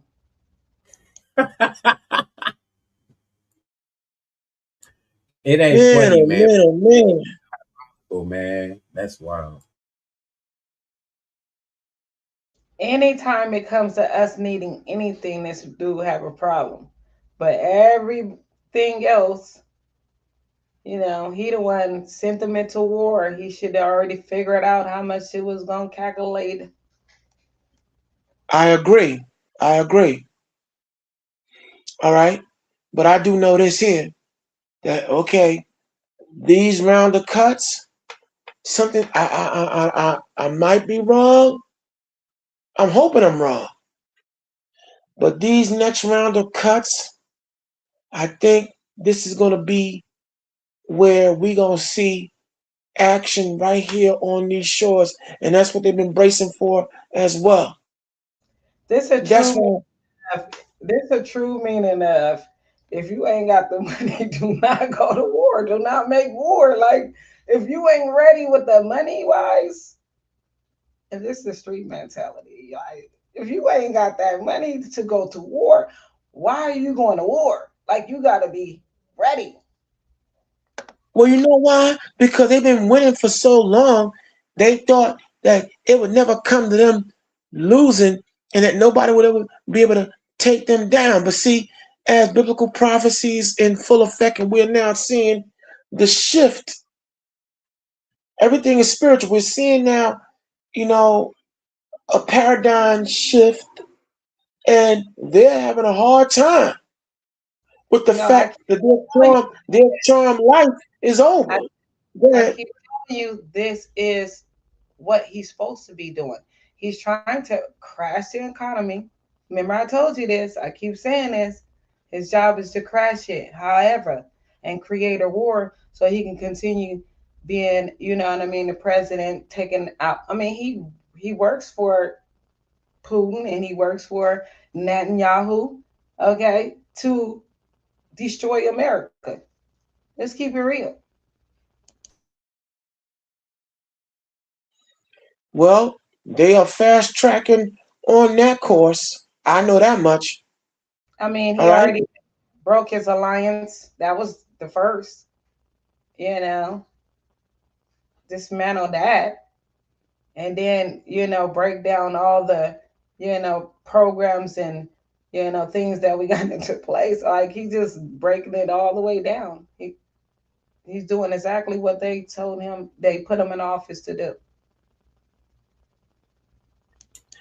Well, Hey, Karima, bad. go ahead.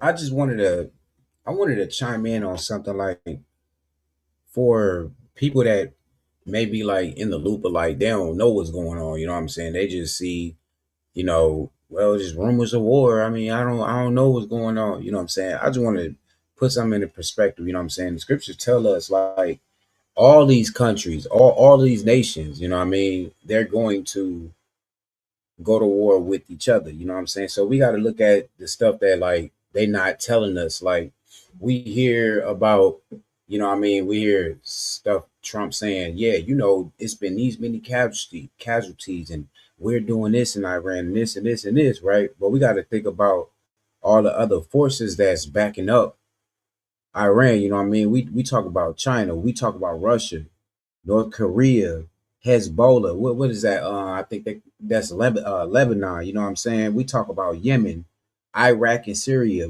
We could keep going. Turkey. All these people are with Iran. You know what I mean? And it's, you know what I mean. So we see the side that other, you know, that the other countries that's messing with the West. But we talk about these are like let's just be honest. These people that I mentioned, these are people in the Bible. These people been lasting. Yeah. Magog is Russia. You know, they tell you about who they is. I mean, they may say east to west and things of that type of nature, but it actually names, you know, these figures. Russia, America, China, all these are in the scripture. Facts. So with that, I mean, I would say for anybody, like, look at the political stuff, and if you look at the political stuff, they have no choice but to back it up in the scriptures. You just got to take your time and read them. You know what I mean? I mean, that's it. But I promise y'all, brother, if they in here, the people, Iran, people don't understand. Like, okay, I seen a short that they was talking about Iran had freed some black people and stuff like that in the war, you know what I'm saying, and kept the white Americans and stuff. But come to find out, Iran is nobody else but Persia. And we see Cyrus and we see Persia, they have a reputation for freeing Israelites in the first place, being led by Yahweh. Now, I'm not saying that these people are led by the Most High, like in that point, or their God is the Most High. You know what I'm saying? The Most High. But what I'm saying is, they're right there. They got a different name. The Persians are the Iranians. These people known for being cool, chilling, and then people come fuck with them and they fuck them. I mean, they mess them up. You know what I mean? So yeah, they send the scriptures.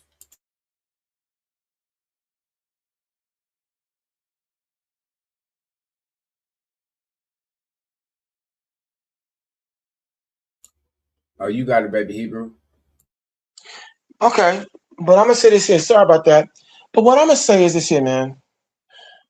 Both of y'all hitting on some very good points. Okay, and you're coming from the biblical standpoint, which is good.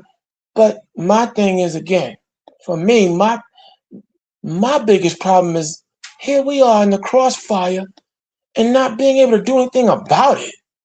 Damn. That's what I want now. I want some action. I need we need to. I feel like we're in a rock, caught between a rock and a hard place. All right, and us standing on the sideline while our pockets get slashed, our pockets get touched, our money get touched, which means now feeding ourselves, paying our utilities, having a place to stay, all that is now being put in jeopardy. That's what I'm. Go ahead, Senator. Go ahead. Well, we is doing something. May not seem like nothing, but remember, he said that his biggest enemy is the internet, social media. So we're a threat, okay? From the last time I checked, he said that the social media was his biggest problem and a threat to him.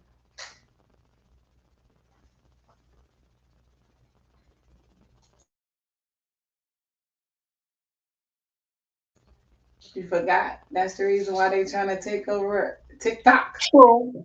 All right. Point taken. But again, just talking about it now, it's just not enough, Seventh Answer. Like I said, okay. But I get it though. You're right. We are indeed, a monkey wrench because again, we're armed with knowledge. We know how to use it, and we're coming with the ruckus. But like I said, these guys they're bringing all kinds of arsenals, bad food, polluted food, bad medicine. It's rumored that now you got Bill Gates of hell allegedly putting vaccines in food and making all kinds of cultured meat that isn't meat. So when you got all that, when I'm hearing and seeing all these elements arise, I'm just saying it's time for some, like Redman said, time for some action. I want to be able to defend us now more than ever, instead of feeling like a sitting duck. What's y'all take on that?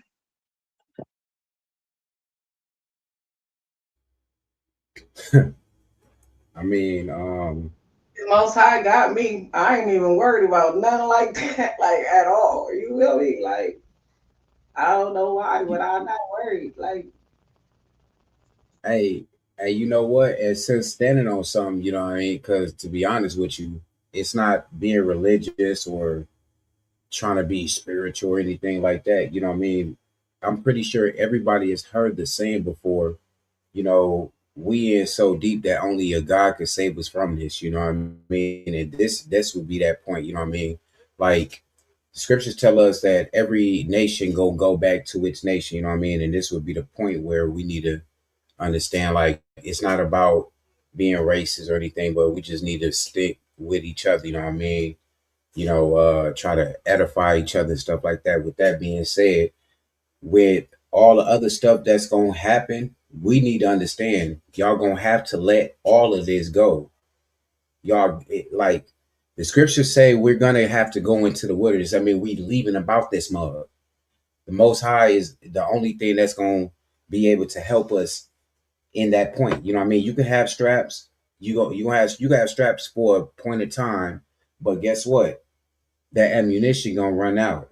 You know what I mean? You can have a knife for a point of time, but sooner or later you're gonna drop it or it's gonna break as you leaving up out of this place and going into another place, you know what I'm saying, and get into a wilderness, or you know what I'm saying. So people gotta understand, bro, like this ain't got nothing to do with us, really. This is at this point, I don't think we really supposed to be doing is like trying to spiritually get at peace with ourselves. You know what I mean? As these other people, they do what they do. Yahweh told us that he's gonna set confusion amongst these people, and we see that happening. We don't know who at war with each other. All we know is niggas is at war. You know what I mean? But we all know, like, we have no part in this. It don't matter where you at. I'm not just talking about the people in America. We're talking about UK, wherever y'all at. You know what I'm saying? Shout out to the Israelites all over. You're leaving. You're not staying where you're at. If it happens, if it go down and it happen, your president, yeah, the benefits, the paper money that you have, the pounds, the euros, the yen, whatever it is, you're not that stuff's not gonna mean anything. You know what I mean? So at this point, I would just say don't get caught up in the media too much. Look at it, watch it, be a watcher, you know what I'm saying? Stand over the hills and watch and see what's going on. But as you do that, you know what I'm saying? Shit, just keep your faith in Yahweh. Shit. He got you. I just ran off preaching and shit. I don't know, my bad. It's okay. Listen, as your guest conversationalist, we don't censor here, except, kind of like we try to keep the language a little clean up in here. But your point is taken. But let me see who's talking real quick, because we got a lot of comments going on. Let me see who's talking. Okay, we got Tyrone, Big the Mississippi, all up in the house. Yeah, stars. Yeah, okay, you know what? Tyrone, I agree with you that, the stars of heaven are indeed falling. Okay, but you know what? We are talking about politics because all politics plays its part in the destruction of America, or the spiritual proclamation of America being destroyed by the Lord. So we have to discuss all the areas that are prevalent to what's happening. See, remember in the book of Daniel, the 7th chapter, I think it's, if not the 7th chapter, the 10th chapter, where it said that this man would make craft to prosper. Craft, which is witchcraft, arts, dark arts, and arcane policies. So yes, Big Mississippi, we are talking about politics, despite the fact that you see the stars of heaven falling. We're seeing the political structures falling, and from Hollywood and all these other genres, we see indeed those who have been a driving force in the entertainment field are falling on a private and social level. So we have to cover all aspects of discussion. Okay, let's move on. Let me see. You also said y'all don't have y'all butts on the Most High God. No, we do. We have our minds on the Lord. That's why we do these shows, Big Mississippi. That's why you tune in and join the conversation as well. We got our minds on them. We do see. But I mean, every now and again, look, I'm still human. Every now and again, I'm like, okay, reading about the Lord's intent, and we want to see more of it. I won't lie. Reading about the spiritual power and what's going to happen is one thing. Needing it now, wanting it now, considering how we've been getting our butts handed to us, that it certainly will be welcome right about now. That's what I'm saying. But I know my place. There's no rushing him. So don't say we don't have our minds on him, because we do. All right? Let me see. And yes, there are rumors of war. Okay, well, I'm okay, Tyrone. I am connecting to his calendar. That's why I just acquiesced and said, I know my place, although I want to speed things up, because as far as I'm concerned, these demons walking with earthly feet don't deserve another day to rule. All this child molestation and rape and all these things that are coming out. But again, we on his time ticket, so it's a matter of being patient and waiting. Go ahead, Smashing Idol. I just wanted to say this before you get done cooking, you know what I mean? This is the reason why we must stay very vigilant, you know what I mean, and stay grounded. Don't be distracted, you know what I mean? There's always gonna be distractions everywhere around, you know what I mean? For instance, you know who you are, you're saying, you know what I'm saying? You could read it, you could tell exactly who you are, what's going on in there, but there's gonna be people. Here they come. They're going to tell you ain't doing what you trying to do. You know what I mean? And this is just a minor part of it. This Tyrone, you know what I mean? Come on, bro. You know goodness well we bring in everything in the spirit of the Most High. You know what I'm saying? That's what it's about. So if you don't pick that out, then your mind ain't there. You know what I'm saying? That's it, bro. And on a higher scale, that's what's going on here. Hold on. Well, I could have sworn we was on a president butt about being in the Epstein files, and out of nowhere he go blow up a school and start a war, and everybody done forgot that this man done been in the files. It's a distraction. You know what I'm saying? But hey, look. Well, you know what? That's a very good point. But you know, we here in the Lions Den, we love Big Tyrone. You know what I'm saying? He's a family member. He's been with us for years on end. But you know who Big Mississippi reminds me of? Do y'all remember the Muppet Show? Remember those two old men, Statler and Waldorf? That's who Tyrone. He's our resident Statler and Waldorf. Every now and again, hey Frog, hey baby Hebrew, you suck. but we love him. But we love him. Okay? As a conversation. Every time he's on, he's the cheerleader. You already know that he's the hater. Like,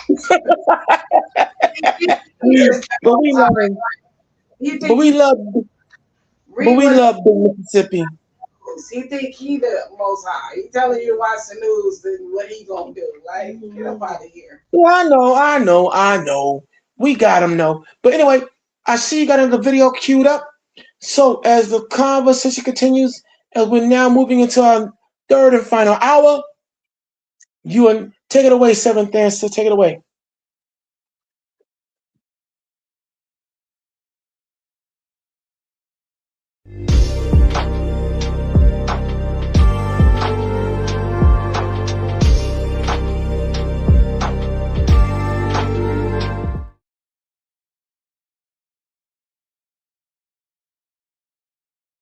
And stays focused.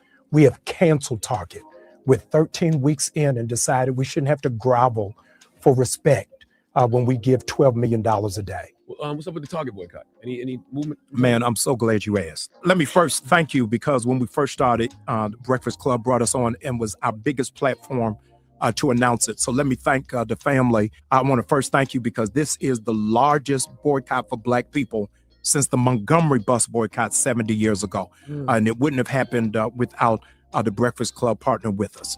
I'm excited because Target has a new CEO that started just recently. And so we're in active conversations to try to come to a resolve. I'm excited about his leadership, that he wants it resolved and wants to know how he can partner better with the community.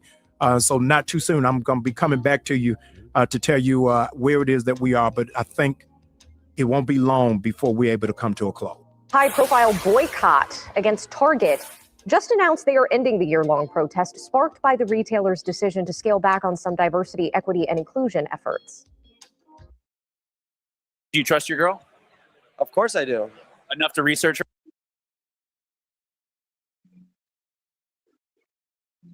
Okay, that's an ad. We have not been able to get all that we have desired, but I am grateful for the strides that we have made, for the Target fast that really reflects the faith-based component of this. We are claiming victory. They be gaslighting, man. That's crazy. Said that he made the decision to end the boycott. Okay, here we go. We're now shifting gears, you all, for the final hour. Okay. We're going to talk about your man, everybody man, Pastor Jamal Bryant, and the ending of the Target fast. Oh, man, this dude's so full of dookie-doo. He sold out, y'all. He sold out. Okay? Oh, my God. First of all, far as I'm concerned, in my Debo voice, I'm going to say, what Target fast? Because up here where I'm at, Target been filled with all kinds of Black folk. I don't know about where y'all live at, I ain't seen nobody boycotting no Target. But anyway, Jamal Bryant, your pastor, ladies and gentlemen out there, all y'all who let this dude co-opt and take over the Target fast, has sold out. That's right. The new CEO of Target had a sit down with the man. And it's undisclosed how much money was given, okay, through his nonprofit. But he's calling an end to the Target fast. You know, this dude, I'm so sick and tired of all these fake pastors and reverends and sinisters. I won't even say minister, more like sinister. I'm so tired. But for all you ladies out there, in particular, who got behind this fool, how do you feel now? You got behind the same man who got caught cheating on his wife, got one of his congregants pregnant, and now allegedly pregnant, okay? And all kinds of other underhanded shenanigans that he's been doing. And this is who you had at the forefront of the Target fast, the boycott? Really? I'm not surprised, but I'm not surprised. Go ahead, Smash Schneider. No, I was just laughing, bro. I just think it's funny, man. Like, I don't know, what was that scripture? Never mind. It came from Tyrone. Never mind. No, I was just laughing. You know, it's funny how like they just be what'd you say? He was like, where's that scripture? Oh, never mind. That came from Hey, he be tweaking, man. But I'm just thinking about like, you know, these people be gaslighting, like a Target fast. The moment that you say Target, the first thing you think about is DEI or DUI, whatever they say, you know what I mean? And it's like, this guy got to be part of some type of 501c3. Hey, go throw this out there and trigger them, or I don't know, bro. That's weird. It makes sense. Well, this what Karima showing this video is a lead in to what we're gonna be discussing, you know, next up in our conversations, and that is why so many people are walking away from the church. Why so many people, especially Black folk, are walking away from the church. Here it is, it's perspective that in the next couple of years, over 100,000 or more churches are going to close. And there's already 15,000 that have shuttered their doors, despite being on the 501c3. But what good is that if people aren't coming to your church? But when you have so-called pastors and ministers like Jamal Bryant, Joel Osteen, Kenneth Copeland, Creflo Dollar, TD Fakes, and so many others, what do you think was going to wind up happening? Huh?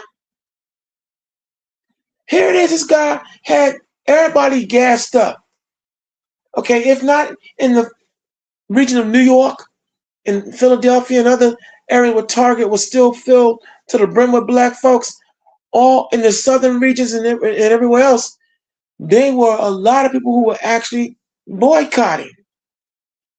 So there was a momentum, but look, the new CEO comes in, sits down, cuts a check and a deal, and Jamal Bryant has called it in. First of all, he lied. He claimed that out of the 4 demands that he had lined up for Target, they've adhered to 3. But then on another interview, he said, well, he only adhered to 2. 2 out of 4. But the bottom line is, the new CEO and company came in and hit him hit him up, sat him down, and he's calling an end to it.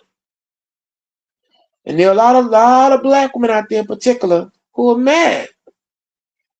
But ladies, I'm going to say this to you again, for all y'all, if you're having the privilege and the blessing to hear this broadcast here on the Lion's Den, you had no business listening to him in the first place. And from a scriptural standpoint, when you read the book of Isaiah, the 55th chapter, I think it's around the 10th verse, it tells you that the leaders of our people, they would be like dogs with wooden teeth. They'd have a lot of bark, no bite. They'd be useless and lead us into despair and darkness. I think it's Jeremiah, the 5th chapter, at verse 9. I think it tells you that the leaders of this people caused them to err. Listen.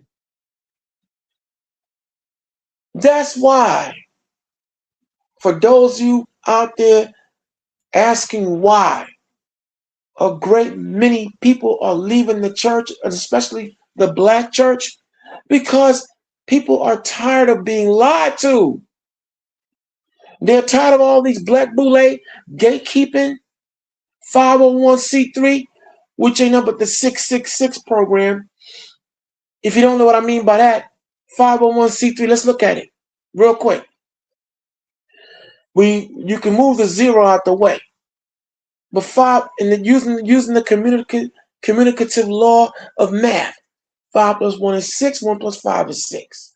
C, the third letter of the alphabet, so it's called the 501c3. So C, the third letter of the alphabet, so C, 3 + 3, another 6. So 666, the 666 program.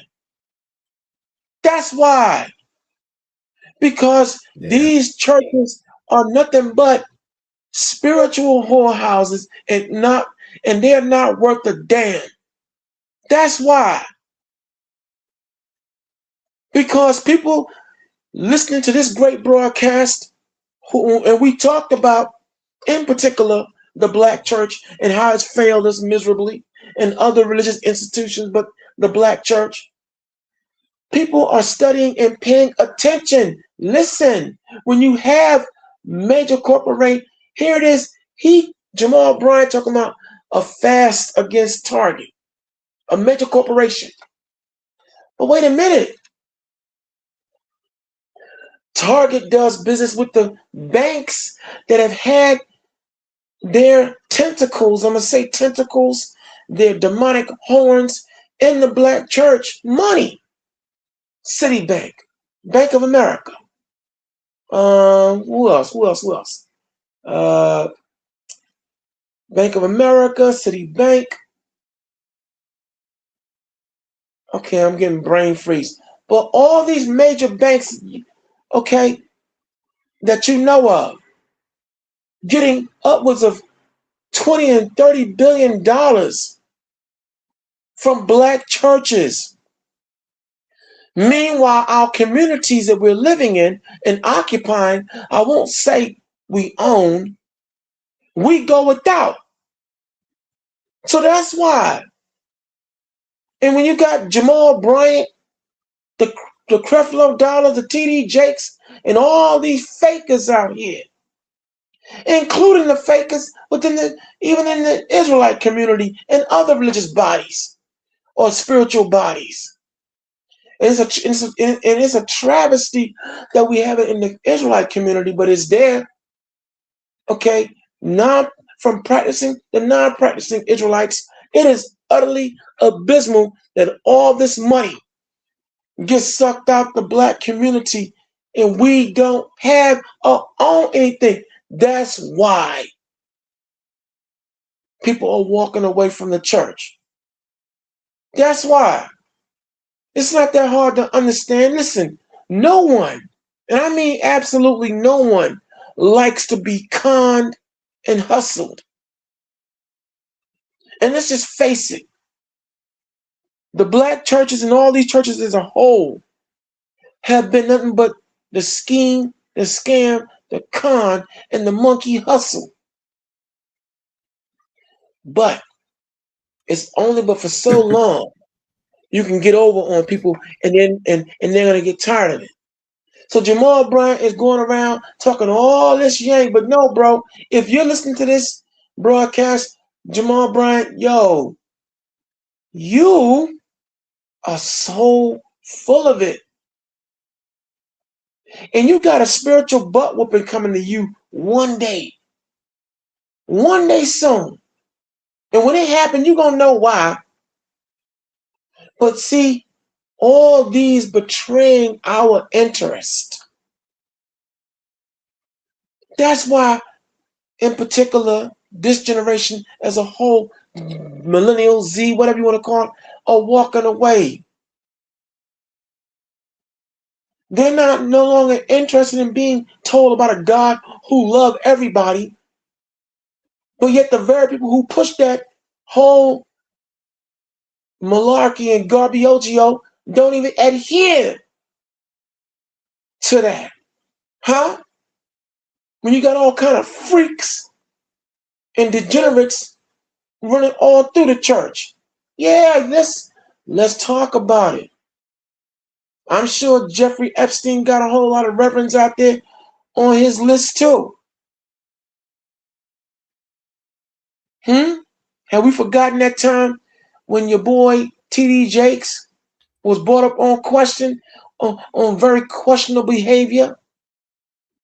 That picture of him and Diddy all hugged up, Sean Puffy Combs, him and he all hugged up. Do you remember when he was brought up on charges of possible sexual misconduct? And he said, well, I've never said that I'm a perfect man. But wait a minute. We were waiting for you to say you were innocent, T.D. Jakes. We ain't forgot. I know that case suddenly went away. I wonder who you paid. But I ain't forgot what you said. I never said I was a perfect man. I get all that. But when you up there preaching and talking all that yang about what God don't like and so on and so forth, and you come for other people personally. I've seen some of your sermons, T.D. Jakes. I've seen how you came for people personally, putting yourself on a pedestal while buying your daughter a $75 million Learjet.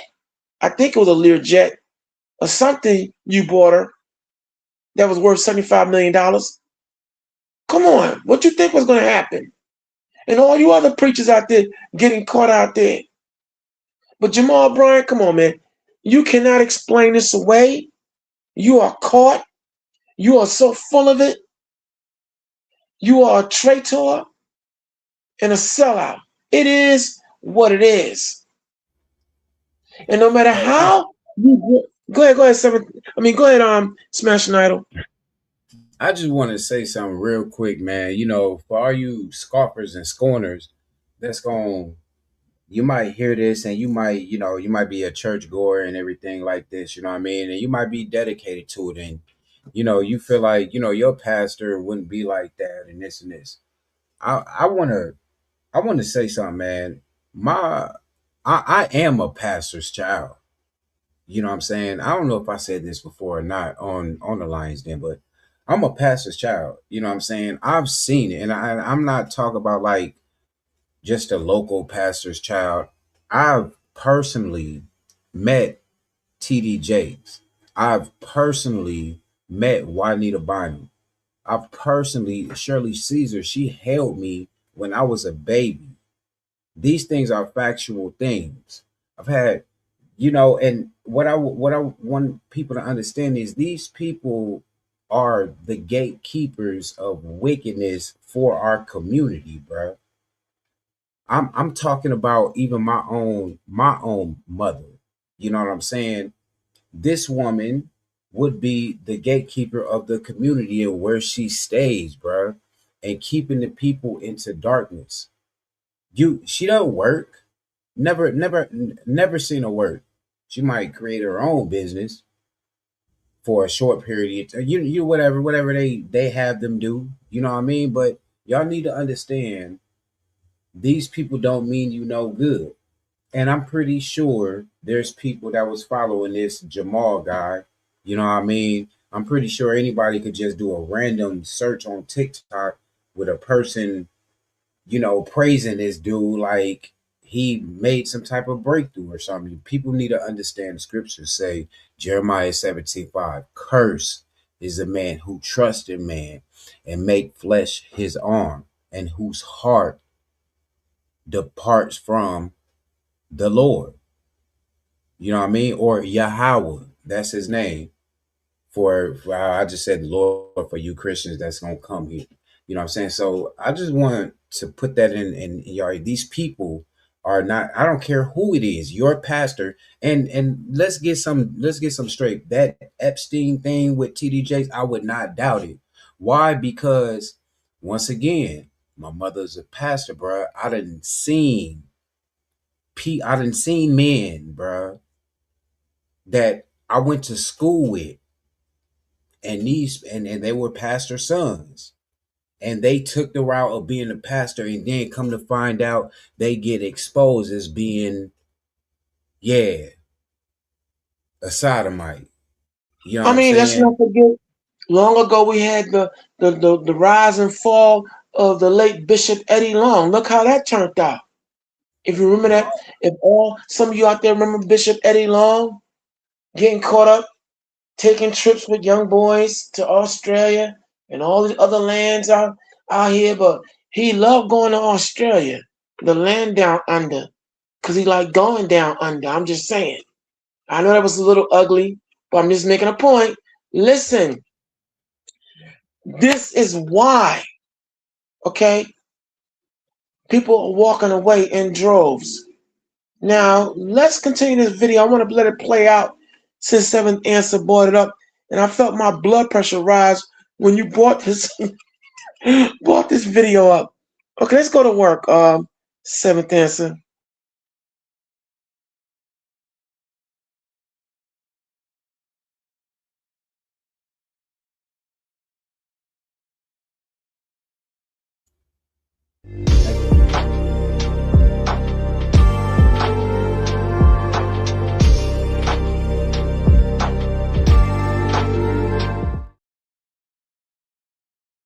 Boycott after what he called productive conversations with retail giant's new CEO. He also was highlighting the boycott's success for more than a year, with 300,000 people formally signing up for the boycott. Target is not changing any of its policies, but they say they've pledged to fulfill its 2021 commitment to invest $2 billion in Black-owned businesses, more than doubling the number of Black-owned brands on their shelves. And doubling those Black-owned brands on their shelves is going to equal double failure, because Black women said they're still not shopping at Target. So you Black-owned brands, you better call on your People of Color Coalition or whoever to get sales, because Black women said they will not be back in Target to buy anything from you. You better learn real quick how to position your business in Target, not as a Black brand or as a good solid brand that can compete with everybody. So that way you can sell to everybody. But I already know how they're going to position this. In order for Target to meet those demands, they're going to position you as a Black-owned brand, which is going to set those brands up for failure, because your base that's supposed to support you, they're not coming to the store anymore. Now, back to Jamal Bryant. Black women are coming out saying Jamal Bryant ain't start nothing. Therefore, he didn't have any power to end the boycott he didn't start. He was called out for being a liar, coming out with this little Target promo, saying Target met 3 out of 4 demands, then went on CNN the next day, got caught in a lie, and had to admit the company only met 2 out of 4 demands. He asked for 4 things, and I'm grateful to God if we've got 3 of them. Pastor Jamal Bryant posted that video the day he ended the fast. Saturday morning, he went on CNN, and this happened. So you acknowledge now that since the video, since calling off the fast, that you've got 2 of the 4. Yes. Now you've got 2 of the 4. Yes. We asked for 4 things, and I'm grateful to God if we've got 3 of them. Now, I've been covering the Minnesota action, which is called the National Target Boycott, since it started. You see what I'm talking about? Y'all see that?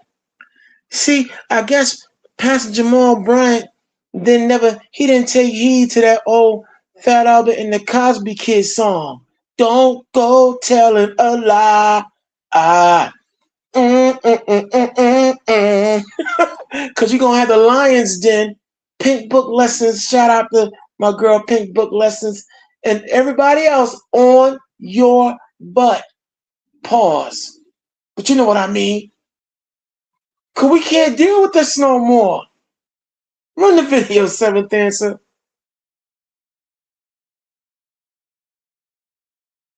And when asked why the Minnesota group wouldn't work with the other groups, this is what they've said the entire time. I was asking what communication was taking place between y'all. That's when you said you did not want to work with them. That took place in April of 2025. So what I am... Yeah, and I told you why. I said I got you. Work with them. And they don't have integrity, Roland. And as you just saw this week, that is a clear example of them not having integrity. We don't need this kind of confusion in our community. Now they're trying to save face, talking about they're still in it. We don't need you in it. Go find something else to do with your time that doesn't involve confusing Black America at a time like this. How can you stand with this man in Washington, then turn around and say, oh, I'm still boycotting. Oh, my organization. No, you made a choice. And so did we. It's so easy to become a podcaster with Riverside. First, go to Riverside and open an account. Forget the ads, y'all. We can't avoid those.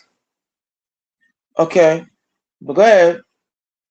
The pork chop behind up on social media. The one group he can't fall out with because he don't have nobody else. The group he's forever been pimping on, Black women. I'm talking about the ones that follow and support this false prophet. A lot of them finally turned on him, so he had to run out to the internet and beg for forgiveness.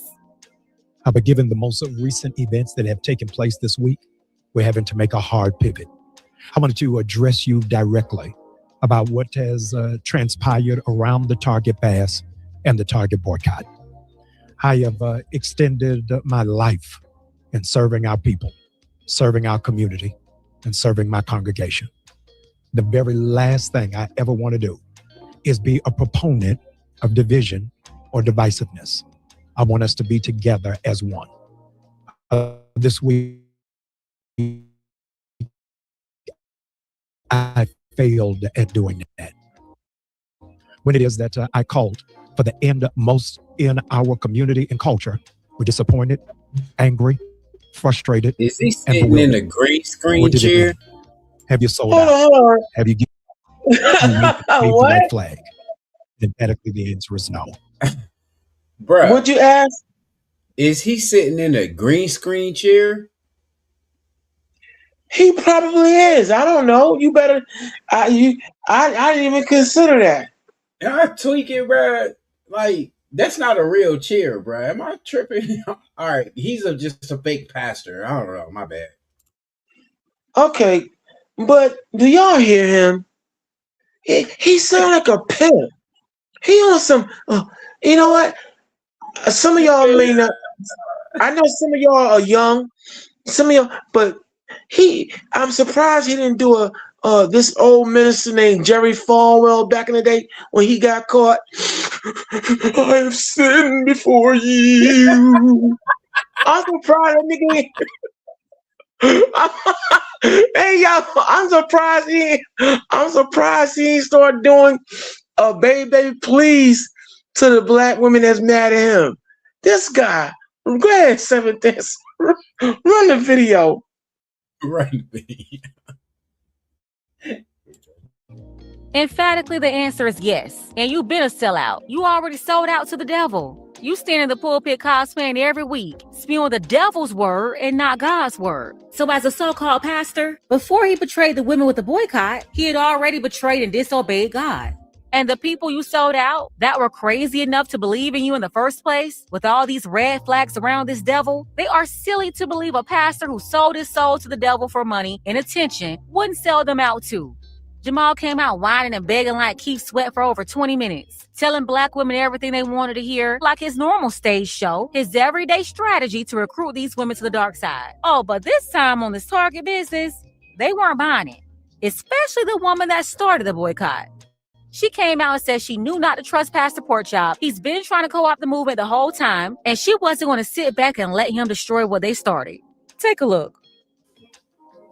Well, first, I want to say I feel like I just watched a theatrical performance and I need a palate cleanse after what I just heard, which I do not feel is genuine based upon my own experience in dealing with Jamal Bryant.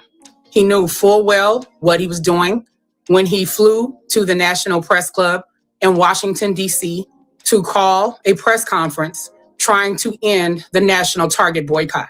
The amount of upheaval that he has caused is absolutely absurd for us as a community to be dealing with when we have shown unity and coming together and withholding our dollars from Target Corporation. Remember, a company that's based right here in Minneapolis, and all the harm that Target has done. So I am just so deeply disturbed at the actions of Jamal Bryant, not just this week with the foolishness of calling this boycott and calling an end to the boycott and claiming he didn't know what was happening, but from the very beginning, when I saw his attempts to co-opt the work of Black women organizers regarding this boycott, people who lived in the Twin Cities, which I specifically conveyed to him as to why this boycott was so important because of the promises that were made after the murder of George Floyd at the hands of the police. And what did he do? He gaslit me when I said, you are trying to co-opt our work. He had a publicist book him on shows like yours, CNN, The Breakfast Club, to peddle a false narrative, positioning him as the leader of this boycott. But it wasn't, what makes it even more offensive is the fact that women are the ones who have sustained this boycott. Black women, white women, because we control the discretionary income in our households. So you just subjected me to that. I had to respond to it. I couldn't just answer your question as if that theatrical performance didn't just happen. Imagine being able to build anything just by thinking about it. She Meet pissed. Base 44. And she had every right to be. But did you check? But did y'all catch for all of our diehard watchers of the Lion's Den? The comments that she continued. Did you catch the one word she used that's a part of our formula? She mentioned what? The lack of integrity. See, that's why we pride ourselves here on integrity. We bring forth everything. We keep it 1,000. This is why we don't put ourselves on no pedestals that we don't belong. We don't fake the funk. We're in the battle like anybody else. But see, integrity is where it counts. And she got every right to be mad, right along with everybody else that Jamal Bryant betrayed in this issue. Go ahead, Seventh Answer. For years with women in the church, his track record is long from Baltimore to Georgia. And still for years, you had his #1 supporters, really his only supporters, serving as his pit bulls. Y'all defended his disgusting behavior. You support his satanic speeches disguised as the word of God when everything he says goes against the book he's supposed to be reading from. He's never had integrity, but he successfully wrapped himself in religion and activism to redirect you from his sins and cover for him. You notice the Black woman is always his beard? Anybody notice that? Take a good look at him. He's been playing y'all in plain sight for years. But because it's a Jezebel witch spirit in you too, that rebellion in you, rebelling against God, that's why y'all flock to him. And until you fix that and get that right, you're gonna always have a problem. The crazy part is, it's only now that they Please, wait. They touching on something. And before they get any further, because they not going to pinpoint this, and I want to pinpoint it while Jezebel has been presented. These dudes that you see, these pastors and stuff, they in prominent positions. These women that they dealing with, they're not Jezebels. They're Delilahs. They're different. These dudes are people. They're strong men that have a influence on the community. These people bring strength, fake strength to the people. Delilah, she like strong men, strong mental men, strong men, period. You know what I mean? Jezebel like weak men. And nobody seems to realize that. So I just wanted to pinpoint that. So this person that's creating this narrative, they have a Christian mindset. So they see a wicked man and a wicked woman. They're like, this Ahab and Jezebel. No. It's deeper than just Jezebel. Delilah is definitely in the mix. All right, let's go. Okay, point taken. Nice count. That's a nice counterpoint. Make it make sense. He realized he was never to be trusted or supported in the first place. It took him betraying you, rallying y'all up about Target, getting in front of every camera for attention, taking over the movement, then sneaking behind your back, getting the bag from the new CEO, because nobody can tell me he ain't getting nothing, to go from 100% against Target. And now he's doing clips for them. Talk about they met 3 out of 4 demands. But when he got checked on CNN, he said it was 2 out of 4. Acknowledge now that. You hear what she said though, right? Sneak it behind, get in the bag. Who did that? Jezebel didn't have to sneak around to get the bag. She had the bag. It was Delilah that was sneaking around trying to get the bag. Okay. Come on, man. I ain't even seen this video, man. All right. Y'all keep playing around with y'all word, bro. No, but listen, your points of views are welcome, and you're dropping it, man. Okay, you're seeing things. See, I didn't even consider that. So you're dropping it, you bringing it. Everybody got a flavor they're bringing to this beautiful spiritual Lions Den Kool-Aid. Go to work, Seventh Dancer. Since the video, since calling off the fast, that you've got 2 of the 4. Yes. Now you've got 2 of the 4. Yes. We asked for 4 things, and I'm grateful to God if we've got 3 of them. Why the you lying? Why you always lying? Oh my God. Stop lying. This man has always been a liar, a cheat, a predator, always looking for vulnerable women or attention 304s just like him to convert to his side, which is not the side of God. He's a false prophet and he's been working for the devil. Ain't many preachers out here got no clean name. That's just being honest. They're like Jamal Brown. That's why he had to leave Baltimore. Got that little young girl pregnant. She was 17. Her mom and dad, they own a funeral home up there. They sold out, did not expose him and sue him. And he a married man, got a 17-year-old girl pregnant, married, just because they looked at how big his church was, or his daddy mama. They big over the little funky little, what that little American Episcopalian, what that little Methodist. Man, want to go piss in a pot with that stuff. Sat there and sold their daughter out. She done got pregnant by a grown married man, and they wouldn't say nothing about it. Should have sued that bastard. Because they looked at they're going to lose money. So if family big enough, their church big enough, now they ain't going to give you no funeral party, you can get no funeral money. So now what you do? You keep your mouth shut. How's it going? Good. I'm going to have you.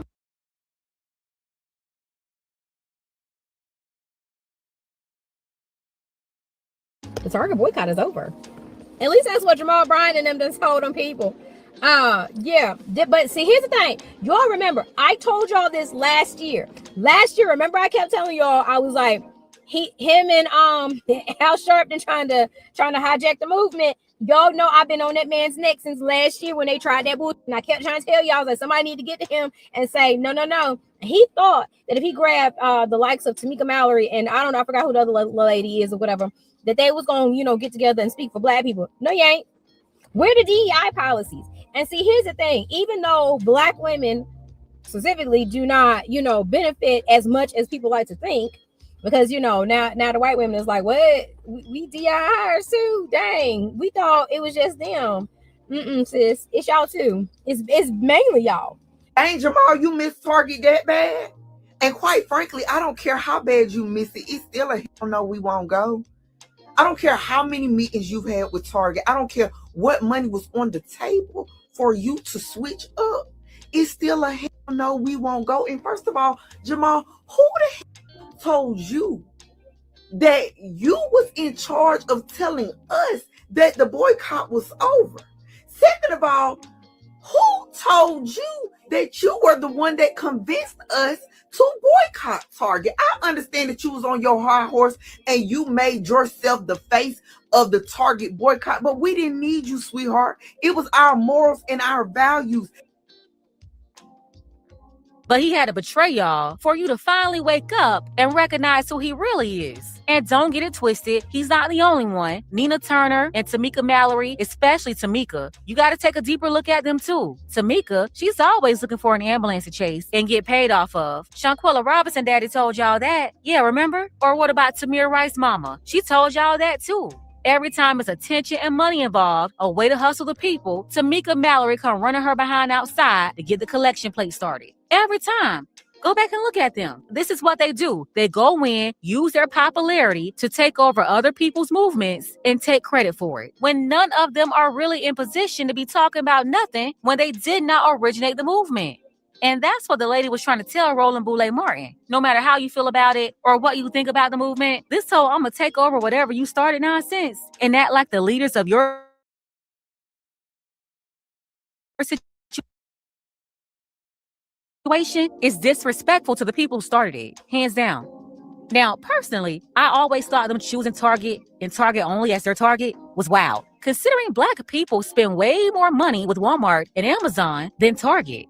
They also spend more time and energy on Facebook and IG over Target. All of these companies did the same thing Target did. So for me, it was the hypocrisy. Then at the same time, putting Black businesses out of business that already had contracts with Target, their sales plummeted, which gave Target data to justify kicking them out and never having to do business with them again. And remember, all of this is for DEI that primarily helped everybody else except for us. So many groups got ahead of us using DEI, white women, gay and trans white men, all these non-Black women. But y'all let these people make us the face of DEI. The people who benefited the least were emotionally tricked into being the mascot for DEI. But hey, I digress. Now, I'm sure Pastor Porkchop, he's going to continue begging Black women, because if he ever lost y'all, he would lose $40,000 per month minimum, and he wouldn't be able to deduct them child support checks for all them side babies. He needs y'all. Y'all support his lifestyle. Let's go ahead and get the conversation started. Tell me what you think about this below. And there you have it, ladies and gentlemen. You see, y'all's gonna stay tuned. We got another, because we're gonna be talking about the churches and why people are leaving in droves and why a great many churches in America are gonna be closing or already closing. But the point is, listen, man, Jamal Bryant, you are on the Most High's list.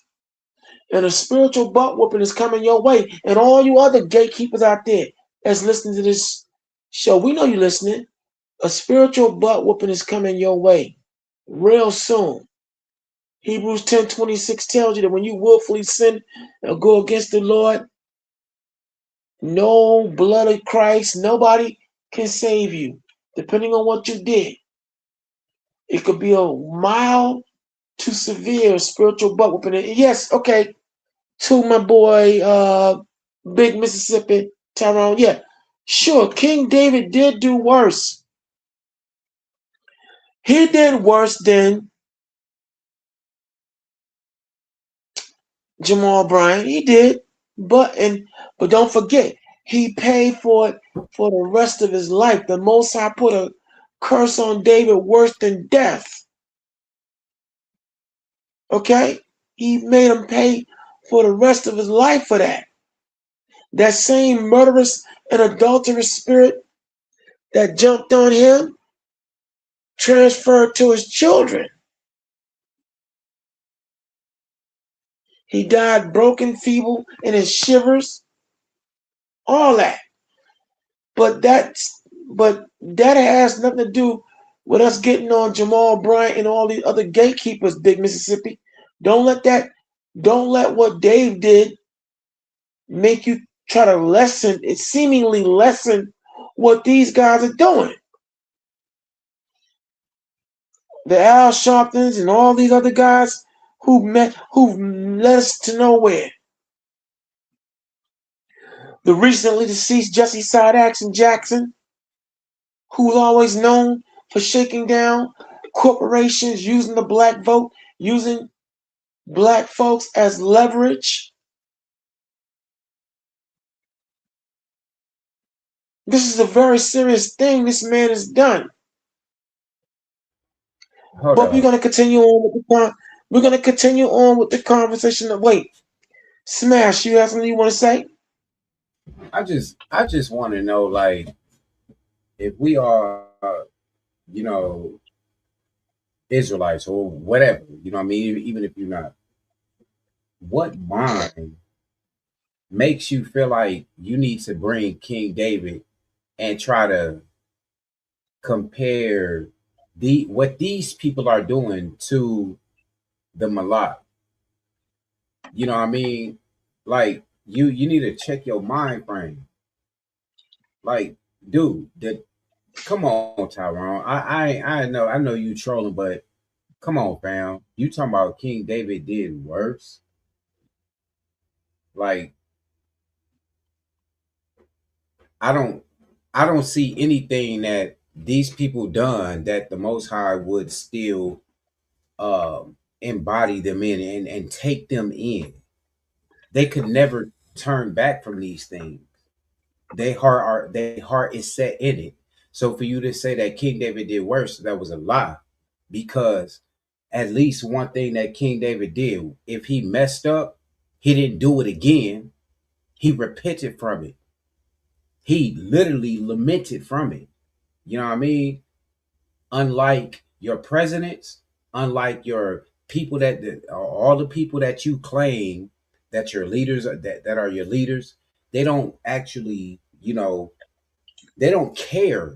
They don't care about you. They don't care about what they did, what they going to do. So don't bring the Malak in there. Don't bring King Dawar or his seed into this, bro. You know what I'm saying? Yeah. The House of Dawar. Yeah.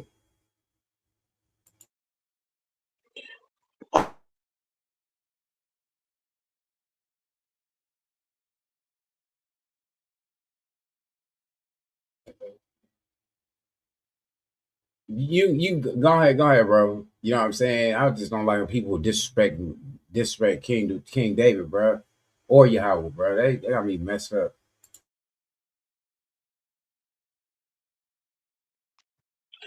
Okay, let me show you further why so many people are walking away from the church, especially black folk. I love the fact that we are now in this delineation movement. But listen to this dude, guys. Listen up, listen carefully to what he says. And you wonder why people are walking away from the church. Take it away, Seventh Dancer.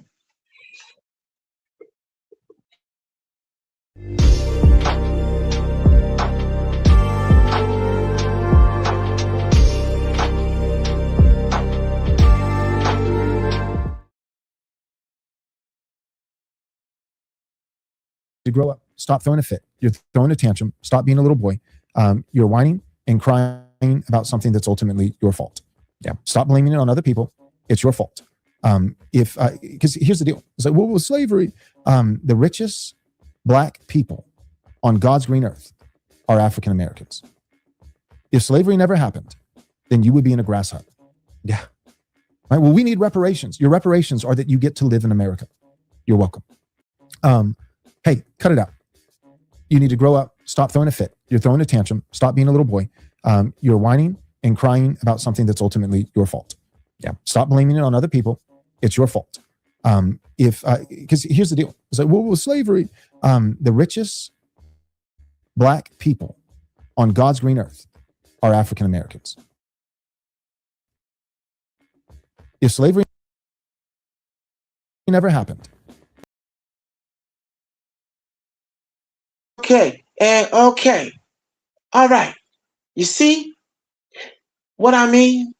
And here it is, Tyrone. You're gonna say we shouldn't judge. Stop judging, brother. Let me break this down to you, Tyrone. We've had this discussion before.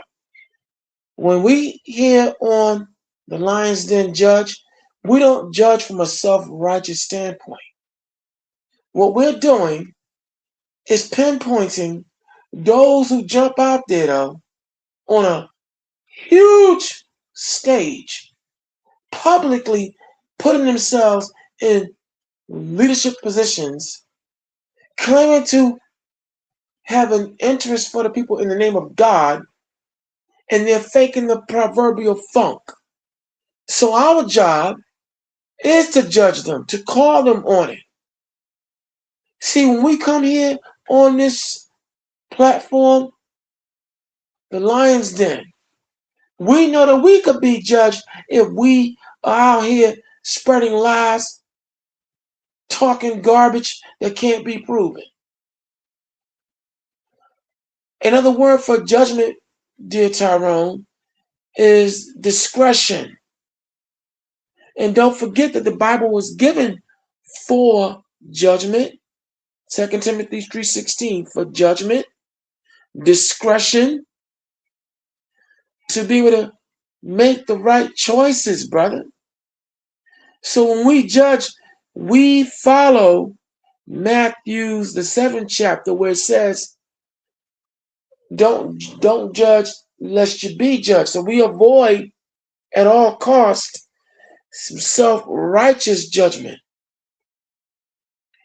But we're using our powers of discretion to identify those who are hypocrites, liars, kooks, crazies, and charlatans who have been making tons of money off our people's misery. But when you have white preachers like this imbecile, I'm not going to even give his name.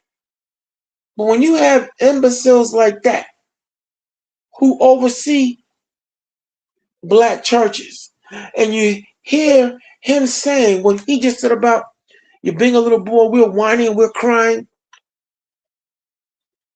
that we're not due reparations because living in this country, is reparations enough that we're the richest? No, we're not. But our spending power is through the roof. But as far as personal wealth and togetherness and money galvanizing to hold our own, we are not rich, not in the least. When you have bloodsuckers, other nations being allowed to come into the communities we occupy, there's a big difference between living in and occupying. When you live in a community, that means you own it, everything is yours, including the real estate. We're occupying. And that's why through these last 25 years, through gentrification, we've been getting moved out and rooted up. But my point is, Tyrone, we're judging based upon our using our intelligence, our 7I formula. So we have to call things what they are. But we come from the Proverbs 3 verse 5 model, trust in the Lord with all thine heart and lean not upon thine own understanding. So yes, we're judging and we're going to keep on judging. Because when you have maniacs like this, these ministers, white ministers in particular, who push this whole doctrine about God love everybody, but yet you got this kind of racist, dogmatic, autocratic teachings being taught, the hypocrisy must be rooted out and stomped out. And that's our job. And we're going to continue to do our job as assigned to us by the great power, the great spirit. How I am that I am. That's our responsibility, brother. Go ahead, Smash Schneider.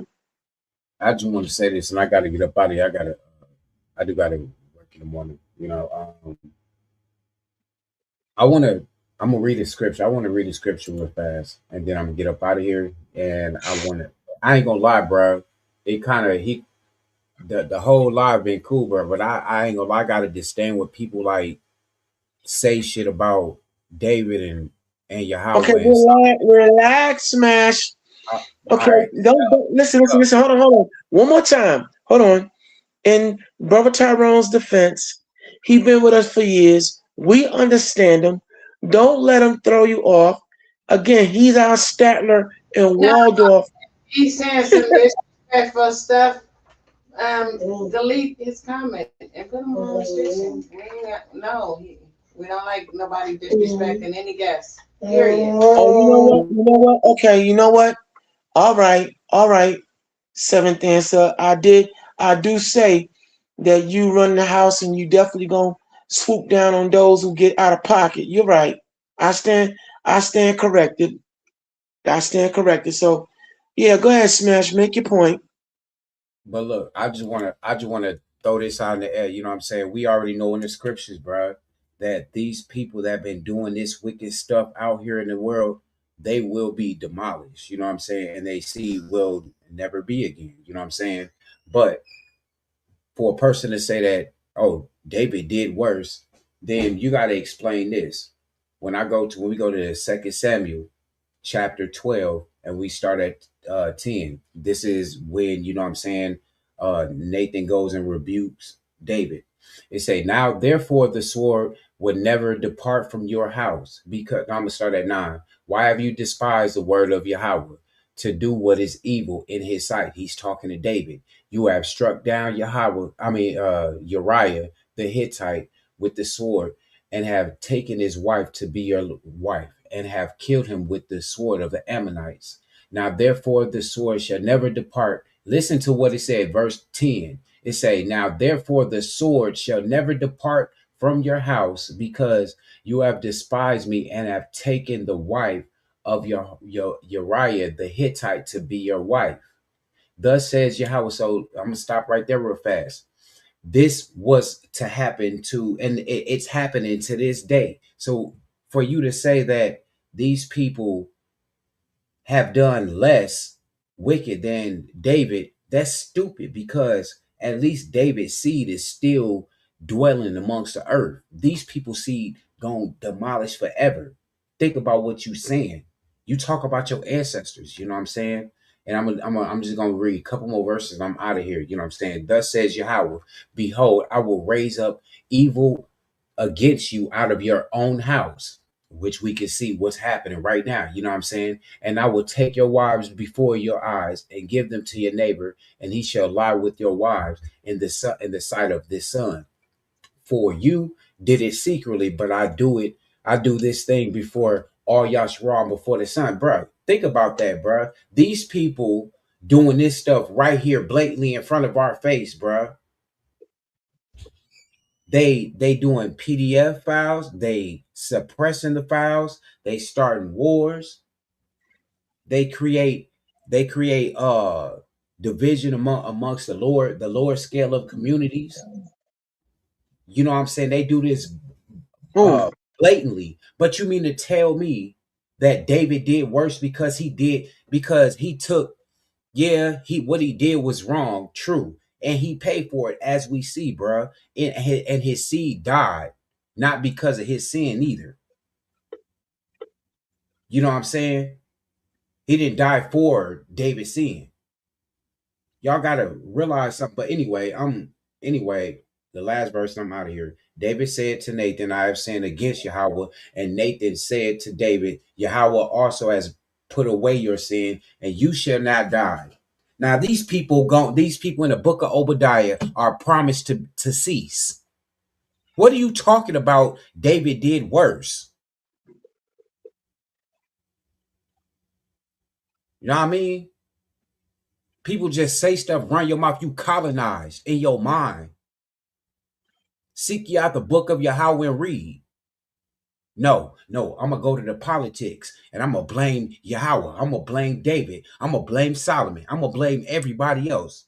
When these people blatantly in front of your face committing all type of wickedness, they doing everything that Yahweh said don't do. They doing everything. They basically doing what your ancestors was doing times 10. All right, I'm done, bro. But anyway, I got to get up out of here. I love y'all. You know what I'm saying? I apologize. Yeah. No, don't apologize, Smash. This is a conversation. You came in here. You lent your statesmanship. It was well received. We enjoyed you thoroughly. Thank you for finally coming through and chilling out with us and everything else. And have a good week. Be safe out here. And we look forward to talking to you again. All right. And with that, for sure, and man. With that, I ain't been around the Lions Den, you know what I'm saying? I'll be honest with you, my notification been messed up. But you know what I'm saying? It's all love. No, it's not messed up. It's not messed up. It's not messed up.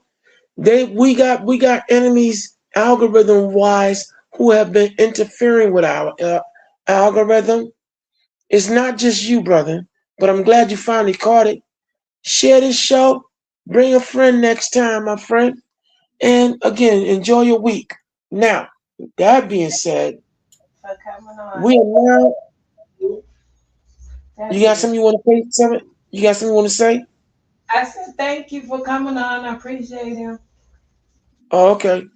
And so now, ladies and gentlemen, we come into the last 10 minutes of the third hour. We just gave you a preview of what we're going to be discussing tomorrow, if Lord willing, if not tomorrow, sometime this week, on the issue of the church, the state of the church in America, why they're closing, why people are walking away.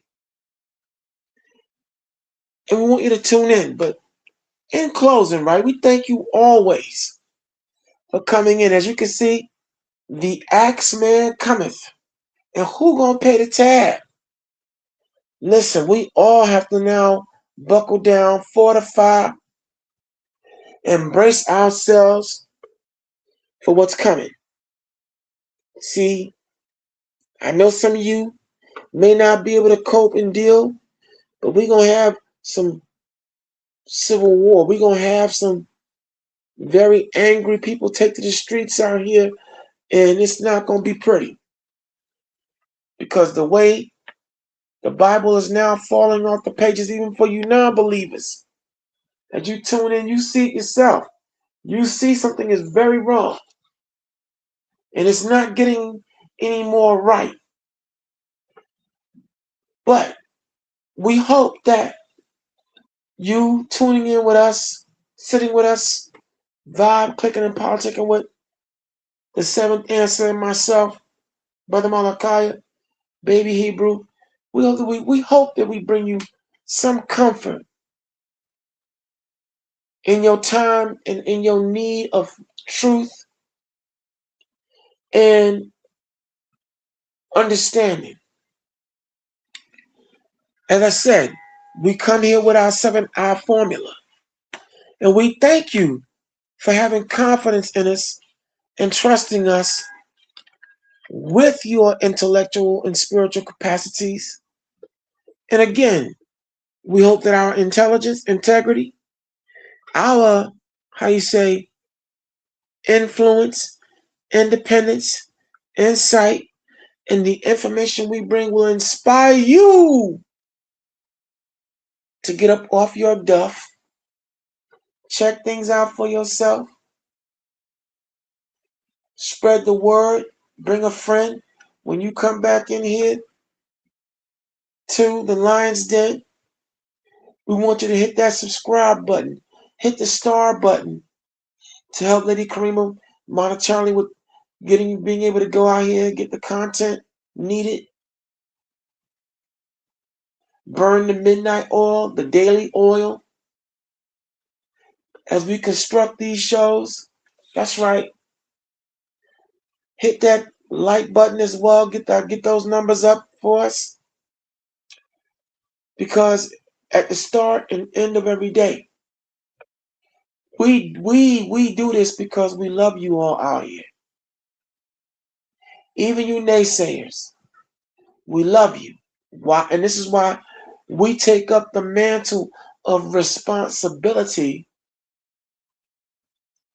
in the spirit of the great men and women who are our forefathers: David, Solomon, Abraham, Isaac, Jacob, Matthew, Luke, Paul, and of course the son of the living power, Christ. Yahushua, some say Yahshua. We take up the mantle of Esther, Judith, Susanna, and other beautiful and virtuous women who put their lives on the line and went to war for this word. Thus we have the 7th Answer, Lady Karima. And so, not only that, we take up the mantle of our modern day heroes who were murdered and cut down. The Malcolm X, Martin Luther King, Medgar Evers, all right, Huey P. Newton, Bobby Hutton, okay, Fred Hampton, Charles Hampton, Fannie Lou Hamer, Harriet Tubman, Sojourner Truth, Angela Davis, they were, okay, Angela Davis, and so many other down sisters who were betrayed and hurt, Shaka Khan, so many others who put it down, put their careers on the line, the Muhammad Ali's, and so many others, like I said. And so in closing, this has been another episode of The Lion's Den, the segment titled The Conversation Continues. And again, we've been your host and moderators and fellow conversationalists, the Seventh Dance Lady Karima.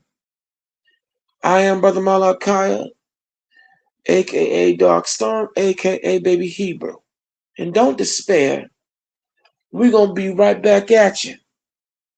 Guaranteed. As long as we have breath in our bodies.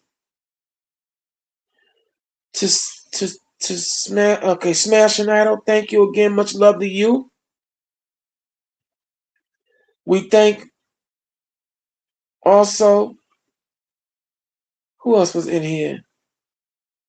Shala Bay, I think. Yes, Sasha Bay. We don't know who Adam Harbin is, but thank you as well. I wonder if that's one of your many aliases, Big Mississippi. But either way, thank you for coming through, brother. You kind of got a little disrespectful, I see, with one of our guests here. That's not cool. All right, you know better than that. But still, we thank you for coming through. And we're going to be right back at you. And so in closing, Seventh Answer, do you have any more? Do you have any parting shots?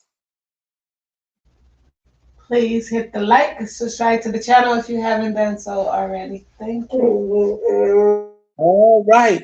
And therefore, in the spirit of Don Cornelius and on the Hebrew tip, as we give honor to the Lord in Christ, from whom all positive thoughts and conversations flow. In the spirit of Don Cornelius, on the Hebrew tip, we always say, Shalom. We want you to be at peace. Aha. Because no doubt we love you. And the Posh, please protect and watch over your soul. And we are up out of here. Battles won. Virgo's logic clean into the grind. August fire, September's mine. And analyzing, critiquing who's one to find. Virgo details that game, but emotions can bend. In a fight with another Virgo, it's a test. Who can dissect the best? Aries swings wild, Taurus digs in, Gemini dances, Cancer's feeling spin, Leo's pride kids hit, Libra moves the way, Scorpio's intensity, Virgo can't play, Sag's too free, Capricorn too stern, Aquarius lost in thought, Pisces isn't a dream, but when Virgo meets Virgo, that's a show. August dry versus September's flow, Virgo versus everybody. Ain't no pretend, details, emotions can bend. In a fight with another Virgo, it's a test. Who can dissect the best? September 8th, you're the one in the crew. Analyzing life with a heart that's true. Virgo vibes with a funky beat.